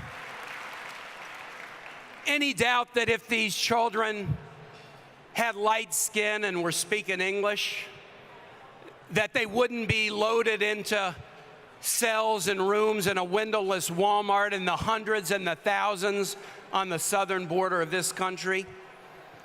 If you wonder whether the stakes are high in 2018, I'm here to tell you, Virginia Democrats, that the stakes are high and we have to do our best work. I so appreciate you, my Virginia Democratic family. We've worked together since I moved here in 1984, and you've been incredibly supportive since I started into office running for city council in a ward just a mile or so west of here. To all my Richmond friends, to all my friends from all over the Commonwealth, Ann and I could not be more thankful and could not be more humbled by how kindly you've treated us in the last 24 years. And I'm here tonight to ask for your help one more time, and I'm also here to introduce a fantastic friend that I've encouraged to come and be with our Virginia Democratic family. We've got a lot to be proud of. You've heard of it tonight. The Virginia Democrats, who've had a difficult time in the past, when I started, we've now won 10 statewide races in a row. We've now won 4 of the last 5 governorships. We've now won electoral votes the last 3 times. Last November, we gave the nation a hope injection in a difficult time. In the aftermath of that shocking and controversial election in 2016, in the aftermath of the brutal white supremacist rally in Charlottesville in August of 2017, we, all of us, we stood together in Virginia. We stood up for equality and progress and elected these great statewide candidates that you've heard from, and 15 new members of the House of Delegates who are as diverse as Virginia is. You did that. The nation thanks you for doing that. But it wasn't about elections. After the election, we did what Democrats do. We used our success to help people. You've heard it with the momentum. We broke the back of opposition to health care and worked together to make sure that 400,000 working people, many of whom have never had health insurance in their lives, now have it or will have it in months to come because of Virginia Democrats. And those 400,000 aren't just Democrats. They're independents and Republicans, because as Democrats, we watch out for everybody in need, whether they vote for us or not. Red county, blue county, voter, non-voter, young, old, we're going to watch out for them. In 2018, we have the same opportunity before us. We can be at our best and win House seats. With our 4 great incumbents, with our 7 great challengers, 6 of whom are women, we can move forward to make sure that Virginia keeps on the path to progress, innovation, and equality. And if we do our best in Virginia, we can be part of a great movement that will take the House back, that will win the Senate, and that we can stop playing defense in Washington and go on offense for progressive values in tune with us and in tune with our country. And when we win those elections in November, that will pave the way for accomplishments just like the elections last November did. You know, I've been on a lot of ballots. This is my 10th race. In this race, Ann and I started in January, the first weekend, single-digit temperatures. We went to the reddest parts of the state, Farmville to Bristol and Bristol to Stanton, and we saw crowds like we have never seen in 24 years of state politics. And that has continued from that first weekend to now. That same energy I see in this room, I'm seeing all over the Commonwealth. Everywhere I go, I talk about a positive vision of a Virginia that works for all. We need jobs for all, and that's good wages, the ability to collectively bargain, infrastructure, support for small businesses. We need health care for all. We've got to protect the Affordable Care Act from the Trump sabotage. We've got to expand Medicaid and Medicare. I've got a program, Medicare X, that would enable anybody in this country to buy a Medicare policy to bring their costs down. We need to set a goal of being addiction-free by 2030 to stop the war that we are losing every year. 65,000 Americans every year, more than we lost in the entire Vietnam War, are succumbing to a war against hopelessness and despondency. If we care, we can end it. If we care, we can be addiction-free by 2030. We need to have a clean environment that promotes health, and that means no offshore drilling off the coast of Virginia.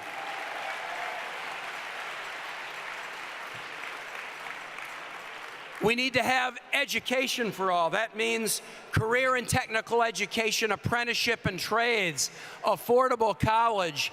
We shouldn't be living in a nation that can pass a tax bill increasing the national debt by $1.5 trillion, but saddling our children with mountains and mountains of debt to get higher education? We shouldn't do that. We've got to make sure that our teachers are supported, not with guns, but with salary and resources and respect.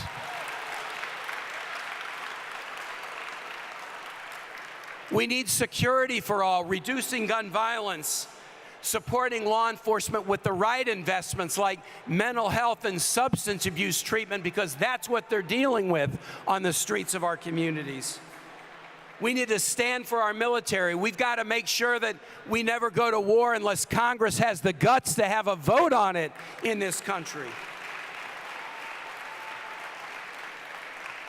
And finally, we need immigration, we need equality for all. That means immigration reform, full equality for LGBTQ, equal pay for women, women having full access to reproductive health care, women being free from sexual assault, sexual violence in the workforce or in their lives, criminal justice reform.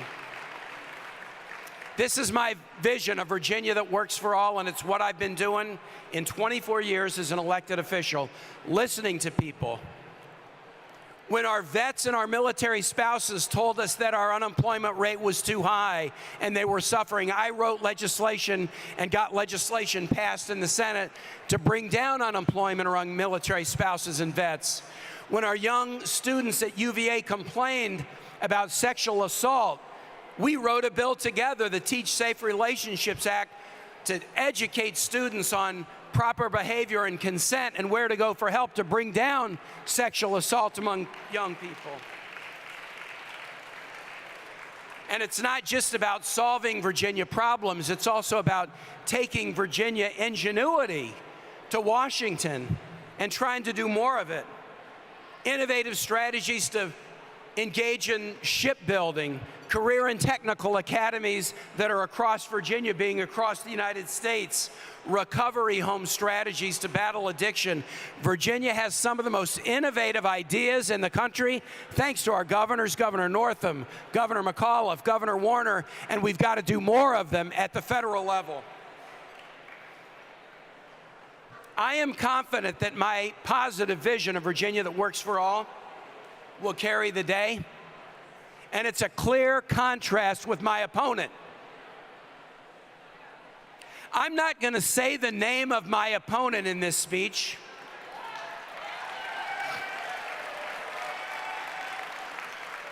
Because in a few minutes, I'm going to introduce a good Corey, and I don't want anybody to be confused.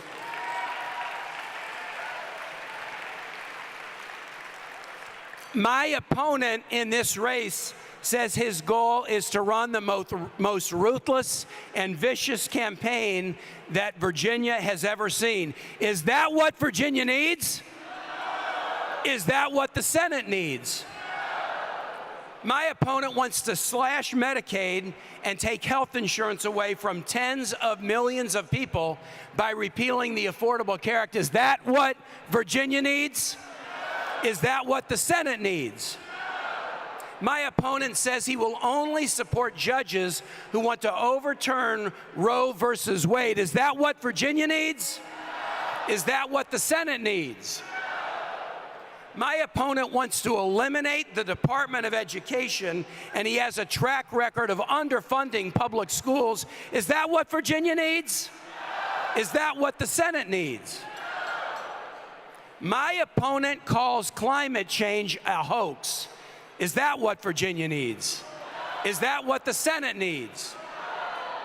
My opponent is fine with tax cuts for corporations, but has a record of raising taxes repeatedly on regular people and families. Is that what Virginia needs? Is that what the Senate needs? My opponent has been at the helm of a county government, and under his leadership, they've had record foreclosures, saw the highest unemployment rate in 20 years, and his divisiveness has made businesses avoid the county, hurting jobs and opportunity for the great citizens of Prince William County. Is that what Virginia needs? Is that what the Senate needs? My opponent has demonized and bashed immigrants throughout his career instead of recognizing the hard work and values that new Americans bring to our diverse and growing state. Is that what Virginia needs? Is that what the Senate needs? My opponent was so wacky that President Trump's campaign fired him as their campaign manager, and the Koch brothers, even the Koch brothers, refused to support him. Is that what Virginia needs? Is that what the Senate needs? And of course, my opponent likes to praise and encourage white supremacists, those who organize hate-filled rallies like the tragedy in Charlottesville and perpetrate online filth and anti-Semitism. This week, the American press was filled with stories about his bizarre connections to spreaders of hate, and Israeli newspapers were filled with articles about his ties to notorious anti-Semites. Is this who Virginia is in 2018? Is this what the Senate needs? We are a Commonwealth, and that means we are a community. We believe in equality. We are a state for lovers, not a state for haters.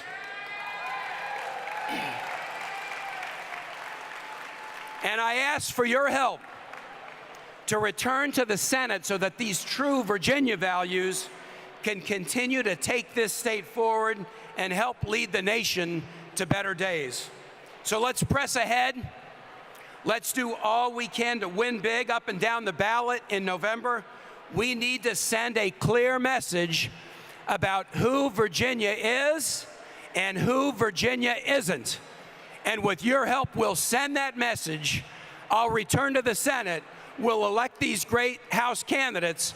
We will take back Democratic control of the House and take back Democratic control of the Senate. Are you ready to do that, Virginia, in 2018?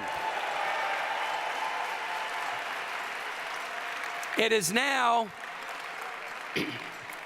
my great pleasure to introduce a wonderful, wonderful friend who's dedicating so much time to make sure that we prevail all over this country in November. Now I want to talk about the good Cory. Cory Booker has a life and a record to die for. Student athlete, Rhodes Scholar, lawyer, innovative mayor, U.S. Senator. He has made a mark for good everywhere he has been in his life.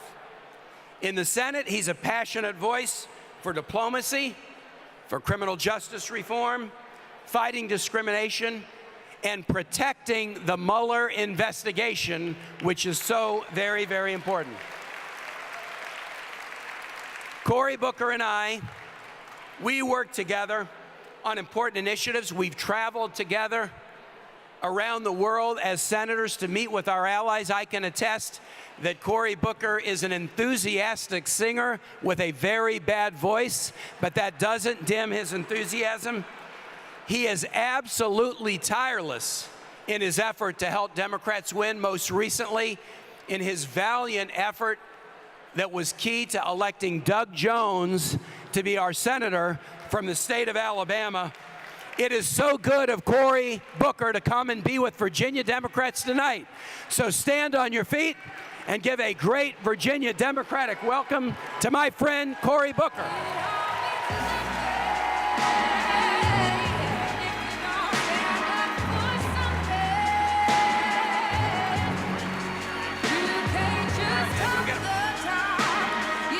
Hello, Virginia! Hello, Virginia! Everybody sit down, come on!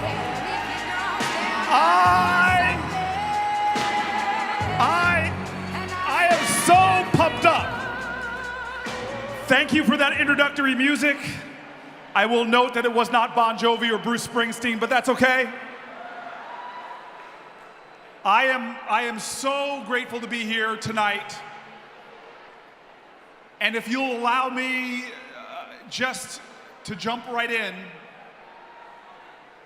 tomorrow is Father's Day, and I'm very blessed because of the dad that I had. But I'm very also blessed to have a Virginia family. My father's other son, John Taylor, is here tonight. My brother, John, Virginia voter, will you stand up? His wife, Monty, his 3 amazing children. All right. I want to just start out by saying something about my dad. My dad was one of these guys that the older that I got, the more dramatic his stories got. You know, I still remember when he talked about the weather in North Carolina where he was raised, and my father would say things like, son, we used to have hail the size of golf balls. But the older he got, the bigger the balls got. It soon became baseballs and soccer balls and beach balls and eventually Cadillacs. But if you allow me to start about one of my dad's stories, and again, they were wild. My dad once began a story, son, let me tell you about the time when the tsunami hit my town. And I was like, Dad, you lived in the mountains of North Carolina. There's no way a tsunami could have hit your town. And my dad got indignant. He's like, boy, the Bible says respect your parents. And it happened a long time ago, before the internet. You can't look it up, but it happened. So if you allow me to start with one of my dad's stories in honor of Father's Day, and I'll be thinking a lot about him tomorrow. But he has this story where he says, son, I was sitting in my classroom in my school. My dad's school began as a school, then a one-room classroom, and then a lean-to on the side of the mountain. But he said he was sitting in his classroom and a teacher came in and said, class, it's the first day of school. I want to teach you all about self-esteem. Anybody in this classroom thinks you're stupid, I want you to stand up right now. And she stood there waiting. And my father said he looked around and nobody moved, and the teacher was standing there impatiently. And my father says that nobody moved, and she repeated herself. She goes, come on now, if you think you're dumb, if you think you're stupid, stand up. And my father said nobody moved, so finally he just stood up proudly and looked at his teacher, and his teacher said, Mr. Booker boy, what's wrong with you? You think you're dumb? You think you're stupid? And my father said he scratched his head and said, well, shucks, ma'am, I don't think I'm stupid, but I didn't want you to be the only one standing. If there's anything my father taught me, it's that in life you gotta stand up. People are gonna say things about you. People are gonna put you down. You're gonna encounter hate, but you gotta stand up. You're gonna see injustices, you're gonna see wrongs, and you gotta stand up and right them. You're gonna see people hurting and see people in pain. You can't just sit down and watch it. You gotta stand up and do something about it. What I wanna say, just to kick this off right now tonight, is I have been circulating around here for about 2 hours. And I want to thank each and every one of you for standing up for Virginia, standing up for our country, standing up for our values. And if you'll allow me, I want to thank your party's leader in this great Commonwealth for standing up for the Democratic Party of the Commonwealth of Virginia, Susan Swecker. Would you please give her a round of applause? This ain't easy. This job is hard. It is thankless. It is tireless. I just want to give her my love and my gratitude for her standing up. I also want to thank your Virginia statewide team. I had the privilege of coming down here and campaigning with your incredible Lieutenant Governor. And you all have to understand, this state was the first state to offer a rebuttal to what happened in 2016 November. And your party, the people of this state, and especially your leadership team, led by your great governor, they stood up and stood strong for Virginia, and they won an incredible election, and were like a light unto this nation, and I want to thank your Governor Northam right now. I want to thank Justin Fairfax. I want to thank the Attorney General, Mark Herring. And I have to say that as a point of personal pride, I rent a little basement apartment in Virginia, in D.C. rather, and my landlord is a Virginia activist, Sarah, and she was a part of a group called Emerge Virginia.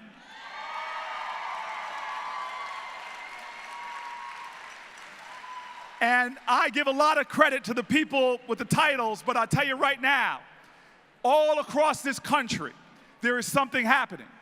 All across this country, there's a spirit of Shirley Chisholm, that if you don't get a seat at the table, you bring a folding chair. There's a spirit of Fannie Lou Hamer that says, I'm sick and tired of being sick and tired. There is a spirit that is showing in this great Commonwealth where you have elected more women delegates than ever before in the history of this state. When women rise, nations rise. When women rise, the planet rises. When women rise, hope rises. When women rise, we rise. And I am so grateful for the women rising.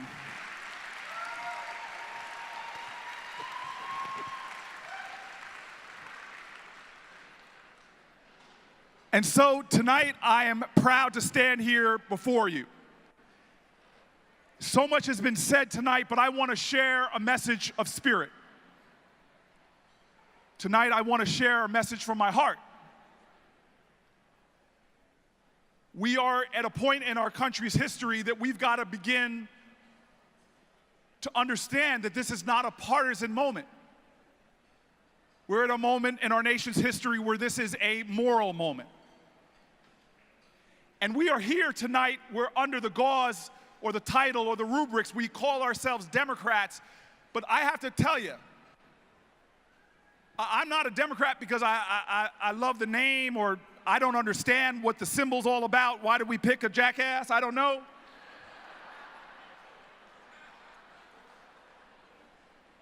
We can't give in to the shallow partisanship, a toxic tribalism that just says it's about our party, right or wrong. We're here tonight because not electing our party is the end, but the end has to do with all of America. You see, the Democrats came together, and I have to tell you, I had a grandfather in Detroit, Michigan that worked for weeks and weeks and weeks to shift about 14 districts in Detroit from being Republican districts, African-American communities, to being Democratic districts.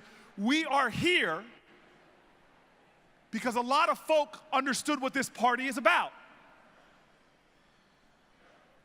The title for tonight, some of you don't know the theme, but the theme tonight it is our time.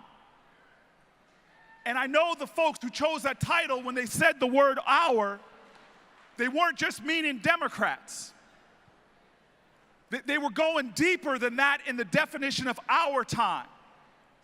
Getting back to the values of our country that are now being held in the balance as we watch across our country a level of moral vandalism going on, as we watch an assault on our virtues. And so maybe it's time we remind ourselves that we are not Democrats because of a name. We're not Democrats because of some kind of reflexive tribalism. Why are we Democrats? Well, let's remember our history. The Democratic Party is the party of we, not the party of me. The Democratic Party is a party of inclusion, not the party of exclusion. The Democratic Party is the party of civil rights. It's the party of workers' rights. It's the party of labor. It's a party of labor unions. It's a party of public education. It's a party of public school teachers. It's a party of Social Security. It's a party of Medicare and Medicaid. It's a party of the environment. It's a party of women's rights. We are the party that cares just as much about the people sitting down at the fancy tables with the nice tablecloth eating the food We care as much about those folks as we do about the people tonight after we're gone that are going to be cleaning the bathrooms and washing the dishes. The folks that are going to be cleaning the floor. Because we see their dignity. And we know this is their America. This is our America.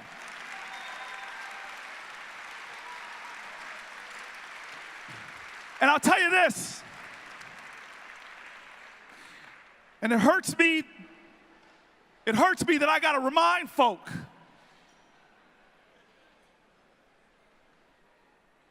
patriotism, love of country is a wonderful thing. But love should not stop at a border. The Democratic Party is a party that some people might think is irrational when it comes to foreign policy. Remember, we're the party of the Marshall Plan. When fascism reigned from Japan to Germany, when the blood of our ancestors was shed on beaches from Normandy to Iwo Jima, when we won that war and destroyed those countries' evil regimes, we're the country that didn't turn our back. We didn't say lift yourself up by your bootstraps. We didn't say you deserve what you get. We were the nation that said we love you. We believe in an interwoven planetary destiny, and we were there to rebuild Europe. We were there to build Japan, and they became our greatest allies in a just and democratic planet Earth. And we need to remember that now, that we don't turn our back on our neighbors, that love thy neighbor in the Bible does not have exceptions to it. It is love thy neighbor. And at a time when we have a famine in Yemen, at a time that we see refugees fleeing Congo and Sudan, at a time that we see pain on the planet, we have to remember who we are as Democrats. And I'll tell you right now, there's moral vandalism going on. There are folk who are trying to destroy the very conceptions of what it means to be an American. From the words on the Statue of Liberty to the words of the Declaration of Independence. And that's where I want to come to you tonight. I want to try to rekindle and remind and reinvigorate our commitment to the ideals of this country. And if you'll forgive me, but I want to use a word that somehow has become saccharine and weakened, but it wasn't weak when Gandhi talked about it. The word wasn't weak when King talked about it. The word wasn't weak when folk got on buses and did freedom rides and died together to try to create the idea of that beloved community. And if there's any time in American history where we need to reclaim that word and recreate the beloved community, it is right now. And I want to tell you right now that word, which I'll say in a second, is baked into the understanding of who we are as a country because we know our history. I was teasing the two senators earlier, and I have to just say, Virginia, you guys continue to blow me away by the statewide leaders you elect. I whispered to Tim Kaine a moment ago that truly one of the most gifted leaders I've ever witnessed from afar is your former governor, Terry McAuliffe. And when he ended felony disenfranchisement, it moved me so much, I wept tears of joy. Y'all have this way of putting people in office that I look up to. Like Mark Warner, I tell you, I've known Mark since before I was a senator. He is my big brother in the Senate. He advised me on the decision to run, and I credit him a lot with me being in the Senate. And right now, when I watch him as the ranking member of the Intelligence Committee, he is standing in the breach right now, making sure that our nation that was attacked by the Russians is actually doing an investigation, God forbid, and holding folk accountable. And let me also just say, my mama said, never forget who brought you to the dance. I was brought here tonight because of an invitation I got through Tim Kaine. And I just want to say what I want to talk about right now is so majestically embodied by Tim Kaine. This is a time where we're elevating bigotry and hatred, incivility in our elected lives, that he is an antidote to that which ails us. Tim is a guy of grace and kindness and decency and love. And I'll tell you right now, I just want you all to know right now, I am going to work my tuchus off between now and November to make sure that my friend and a hero of humility to me comes back to the United States Senate, Tim Kaine.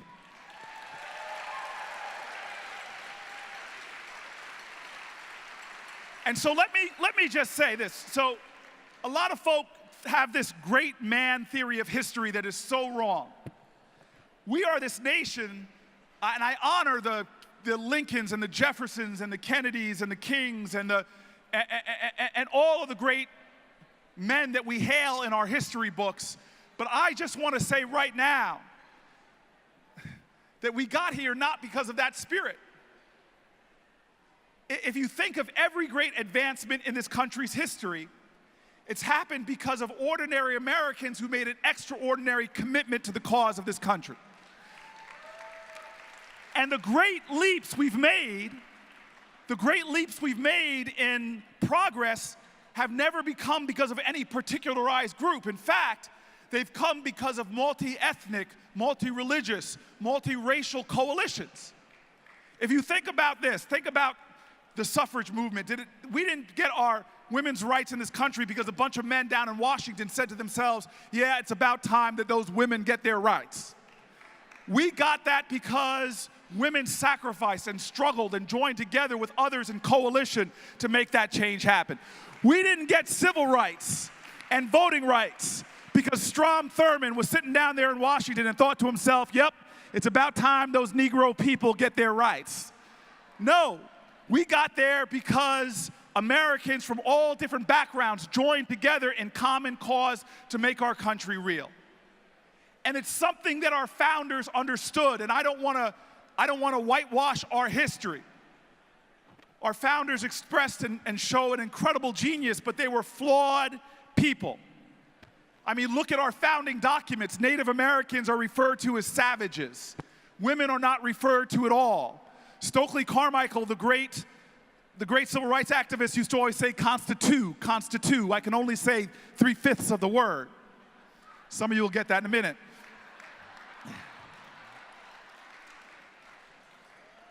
But the truth of our nation was that ordinary people fought to make real in alignment with our founders' understanding of what this nation would take to make it great. Because our founders broke with American history. Broke with world history. This nation was not founded because we all look alike or we all pray alike like a theocracy. This nation wasn't founded because we all spoke the same language. This is the oldest constitutional democracy that broke with the course of human events and said, we are going to establish a nation that's going to be different. We're going to set forth ideals that are even bigger and greater than the geniuses that wrote them down on paper. And that perhaps every generation is going to aspire to make more real these ideals, to make a more perfect union.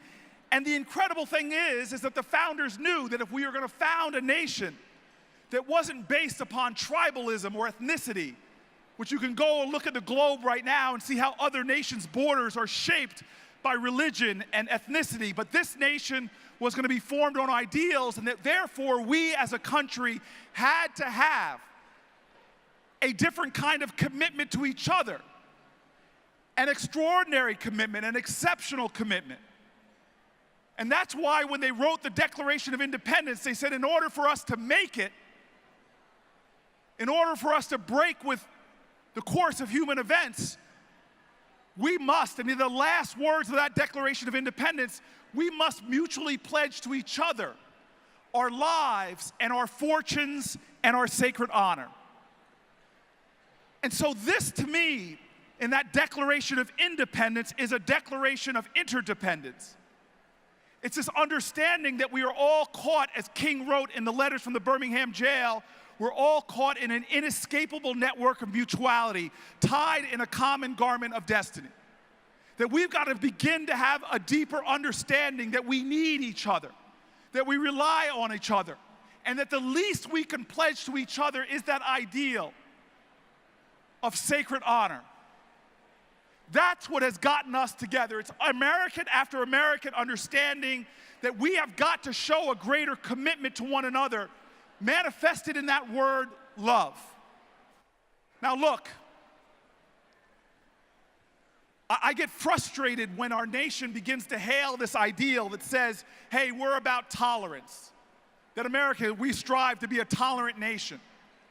I tolerated the cold I had last week.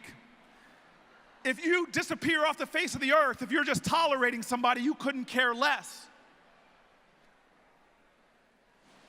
Tolerance says I couldn't care less. Love says I couldn't care more. Tolerance says that if your children fail in school, so be it. But love says that if your children get good health care and good access to education, that if your children do well, if they thrive, if they become teachers or innovators or scientists or artists, my kids are better. Tolerance says that I don't really see you, I don't have time, but love says I see you, I see your worth, I see your value, I see that we need each other. Tolerance crosses the street, love embraces. Tolerance builds walls, love tears them down. Tolerance says, I don't care about your injustice, but love says, like James Baldwin wrote a letter to Angela Davis when she was in prison. He said, look, our lives are intertwined. If they come for you in the morning, they're coming for me at night. Your justice is my justice. Your pain is my pain. Your hurt is my hurt.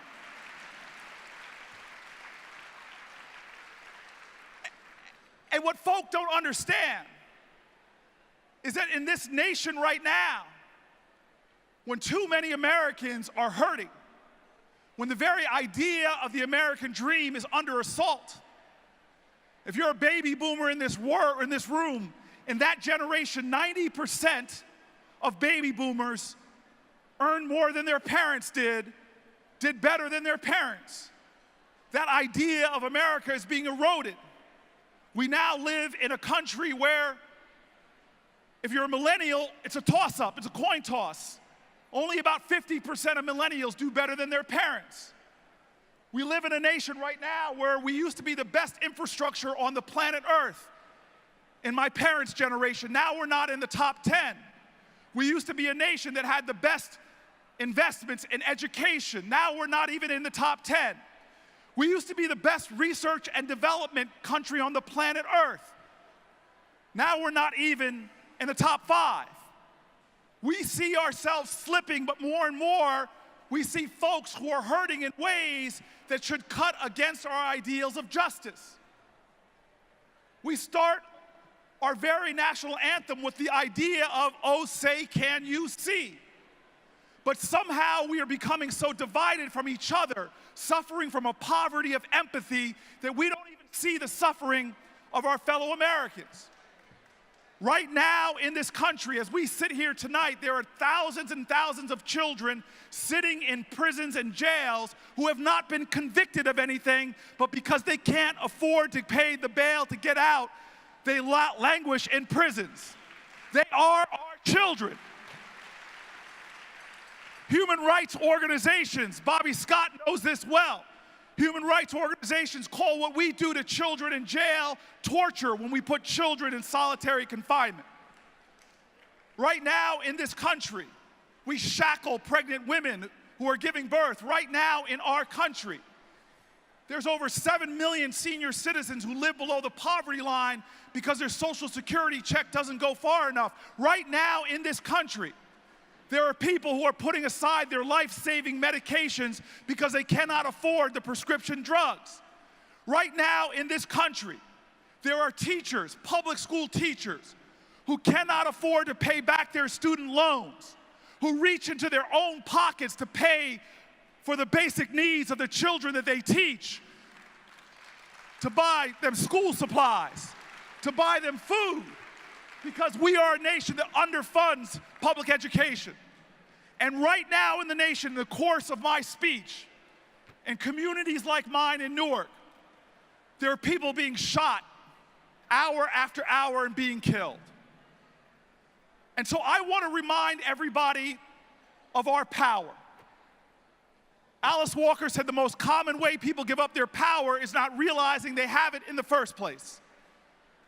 And I want to just tell you one quick story of how powerful we all are and pull from our history. Look, I was a young man growing up in the suburbs of New Jersey. And my father and mother, who met in Washington, D.C. and moved my brother and I up, they were incredible. They got their first jobs through the Urban League in Washington, D.C. My father was the first African American hired by IBM as a salesman in the entire Virginia area. And my father, who suddenly is making a lot of money, they look for good homes in suburban communities in New Jersey. And amazingly, every time they go look for a house, they're told, hey, the house is sold. As soon as they're found out that they're a black couple in these white communities, they were told, hey, I'm sorry, this house is sold or it's been pulled off the market. Well, amazingly, they found this group of activists, multiracial, multi-ethnic, black folks, white folks, Christians, Jews, that had a small group of people called the Fair Housing Council and a group of lawyers who were working with them, and they decided to set a sting operation up for my parents. So every time my parents would go to look at a house and they were told it was sold, the white couple would come right after them.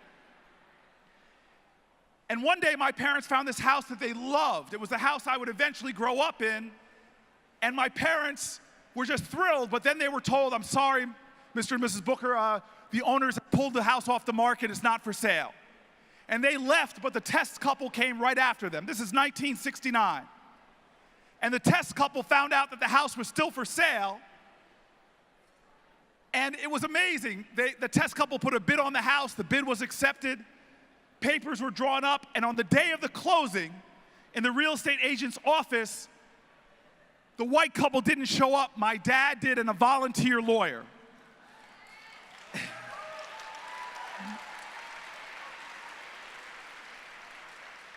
And my dad and this incredible lawyer walk in, and they confront the real estate agent, and the lawyer, who must have practiced his speech all night in the mirror, begins to talk to the real estate agent, you're in violation of fair housing law, and going into it. But the lawyer was shocked when the real estate agent stood up angrily and didn't even let the lawyer finish his words, punched my dad's lawyer in the face and sigged a dog on my dad.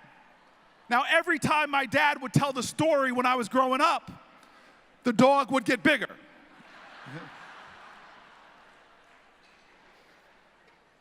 I became a senator in 2013 and decided to write a book. And if you have a father like mine, you got to go back and fact check every story. So this was a story I had heard all my life. Since 1969, I was a baby. And I go back to try to find the head of the Fair Housing Council. And she was very easy to find in New Jersey because she's still head of the Fair Housing Council. She is 92 years old. Her name is Miss Lee Porter. And now she doesn't help black families who are having trouble. It's same-sex couples and Muslim families, but she is still at work. Your justice is my justice. And so I find Miss Lee Porter, I bring her to my office, I literally get down on my knees in front of her, I'm like, Miss Porter, thank you, and she starts telling me the story, confirming the facts, and I tell her I want to meet these lawyers, and she says, look, the lawyer who organized everything, his name was Arthur Lessman, and I call up Arthur Lessman, and I go, sir, my name is Cory Booker, and he interrupts me, and he says, I know who you are, and I said, yes, sir, and Arthur Lessman tells me the whole story, he confirms. He confirms the size of the dog, which was very important because by the time I was 18 years old, my dad was like, I had to fight a pack of wolves to get you in this house. But when it comes to power, this is what blew me away. At the very end of the conversation, I asked him a question. I said, Mr. Lessman, sir, you were just starting your business. You're a retired judge now, but you were just starting your business then. You were as busy as anything. You didn't have much money. You were working all the time. Why would you help black families trying to integrate your neighborhood? It was a time of white flight. A lot of people were afraid about what would happen. Why would you help folks? And this is what he said to me that blew me away. He said, Corey, I remember the exact moment I made the decision. And I go, well, when was it? And he goes, look, it was a Sunday, and I was sitting comfortably on my couch. And I was watching TV. This is back in the days we had 3.5 channels. And he says, Corey, I was watching TV, and I remember the movie. It was a TV movie about the aftermath of the Holocaust. It was called Judgment at Nuremberg. And most of America was probably watching this movie, and then something unusual happened. The news, I know now we have breaking news every 5 minutes, but this was big. The news broke away from the movie. And suddenly they were going to something that was happening in Alabama. And what they were showing was this group of marchers that started in Selma and began trying to march to Montgomery to protest voting rights. And he said that they got stopped on this bridge called the Edmund Pettus Bridge. And he said here he was, comfortable on his couch in New Jersey, watching this news unfold, and then suddenly he saw these marchers who were about to turn around because they were confronted and blocked by Alabama state troopers. And he said he watched as the marchers decided that they would pray before they would turn around, and as soon as they started to get down on a knee to pray, he said he was horrified that these Alabama state troopers shot tear gas into the crowd, started gassing the people, pulled out their billy clubs, charged into the crowd, and started beating people left and right. There was a woman named Miss Boynton that had her head smashed, knocked unconscious. There was a man named John Lewis who had his head cracked open and bled that Southern Bridge red. He said he was sitting there watching in horror 1 minute from the hatred and bigotry of the Holocaust, switching suddenly to seeing his own country, the injustice. And he realized he couldn't just sit there. And he got up and paced and then went to work the next day and sat down with his partner. And he said to his partner, Leo, he said, we got to go to Alabama. And he said, Leo just laughed. He didn't laugh because it was funny, but because it was preposterous. There's no way they could have afforded a ticket. And then they just sat there and they realized, though, that they were not going to fall prey to what I call a state of sedentary agitation. So upset about the world around you that you don't get up, though, and do something about it. They didn't fall into the trap of not realizing that the opposite of justice is not injustice, it is indifference, it is inaction, it is apathy.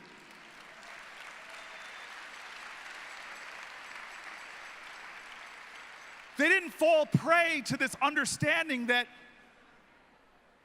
you can't let your inability to do everything to undermine your determination to do something. That you can't ever forget those 10 two-letter words that have always been at the center of change in America, where people don't wait for presidents or governors or senators. They understand those 10 two-letter words that if it is to be, it is up to me. And they decided then and there at that moment that they would, as small as they were, as just two individuals, they would still try to do the best they could with what they had where they were. And they got on the phone and they started calling around, asking for who might need a little bit of legal help. and they found this young woman named Miss Lee Porter, who then engaged them right away. She said, "Thank you, Jesus. This is just what I needed, some lawyers." And that was 1965. 4 years later, they get a case file with my parents' name on it, Carrie and Carolyn Booker. And they went about helping my parents move into the house I would grow up in. Now, I tell you that story to let you understand that I can give personal testimony to the virtuous virus, to the lattice of life, to the interwoven nature of who we are, that this chain reaction of love, that on a bridge in Alabama before I was born, just by some folks standing up, most of whose names I don't know, but just them standing up for patriotism, which is love of country, and you cannot love your country unless you love your countrymen and women. They stood up for love on that bridge. On one day, they stood up for service. On one day, they stood up against what was wrong, and instantaneously, one action instantaneously leapt 1,000 miles and changed the heart of someone sitting on a couch in New Jersey, who would then go on and change the destiny of generations not yet born. This is the story of our country. It's not the story of the bold names you'll read in the history books. It's not the hatred of powerful people. The story of this nation is a story of individuals not underestimating their power. It's the folks that begin to organize in their district because they know that one delegate can flip the entire state legislature in the Commonwealth. They're folks that know that even though they're tired and they're underpaid, they still get up to teach a classroom full of kids because they see those children for who they are. Each one of them with the potential to change the world. That's what love is. And I want to tell you right now, we're in dark times. These are difficult days. The road ahead of us is not easy. But I want to leave you with the advice from a woman on the 5th floor of the projects in Newark, New Jersey. One of my greatest life mentors. In the neighborhood I still live in. It's a neighborhood that is rich with character, has a wealth of spirit, but we're a low-income community. I still live in the inner city of Newark, New Jersey, where I've lived for about 20 years, and there was a woman on the 5th floor of the projects after a murder in my community. When I felt overwhelmed by the problems in our country, how could another black child get killed in our country and no one seemed to care, no one seemed to notice? My dad, who said to me around that time, "I worry, son, that we're getting to be a nation where a child that was born like me, black and poor, to a single mother in a segregated community, would be better off being born in 1936 like I was than today." At a time that I felt like giving up on our country, where I felt anger in my neighborhood, I'll never forget coming down from the projects I lived in for about 10 years and seeing this elderly woman in the projects, a woman whose own son was killed in the buildings where we lived, who never ever left. A woman that taught me what the definition of hopefulness, of faith is. When she stayed in these buildings, she taught me very simply, she said that the idea that hope doesn't exist in an abstract, that hope is the active conviction that despair will never have the last word. This elderly woman, when she saw me come out of the projects, angry and disgusted, feeling pain and brokenheartedness, and I'm going to tell you right now, if this nation has never broken your heart, then you don't love her enough.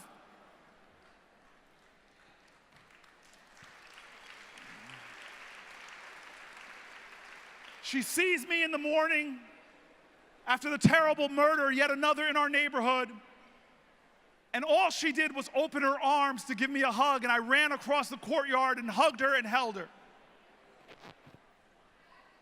And then she just said 2 words over again as she rubbed my back.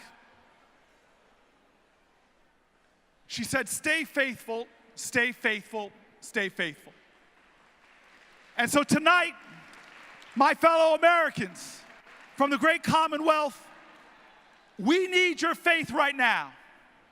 We have work to do between now and November. We have to understand, I say this all the time about religion.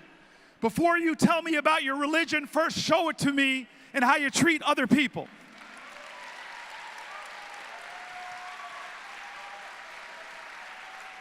But you got to understand, we have a civic gospel as well. We put our hands on our hearts and say the words that we're going to be one nation under God, indivisible with liberty and justice for all. We can't just talk about it, we got to be about it. We sing the songs of our country. We wear the symbols of our country. We salute the flag. But we've got to understand that this has got to be a time that we swear an oath, not with our hand over our hearts, but with our hand outstretched. And so I'm ending with a poem from the great Langston Hughes, who called upon all of us like I call upon you to swear an oath to America. Swear it between now and November with your work and with your struggle and with your fight and with your power. Langston Hughes said it simply. He said, oh, let America be America again. The land that never has been yet, but yet must be the land where everyone is free. The poor man, the Indian, the Negro, me. And who made America? Whose sweat and blood, whose faith and pain, whose hand at the foundry, whose plow in the rain, must make our mighty dream live again. Oh yes, I say it plain. America never was America to me, and yet I swear this oath, America will be. Let's make America be America again. The land of hope, the land of faith, the land of justice, the land of love. Let us make this country reverberate with the spirit of our ancestors, with the coalitions of times past, with the unity that we need. And let us keep marching on until the truth of America comes marching in. Thank you very much. God bless you.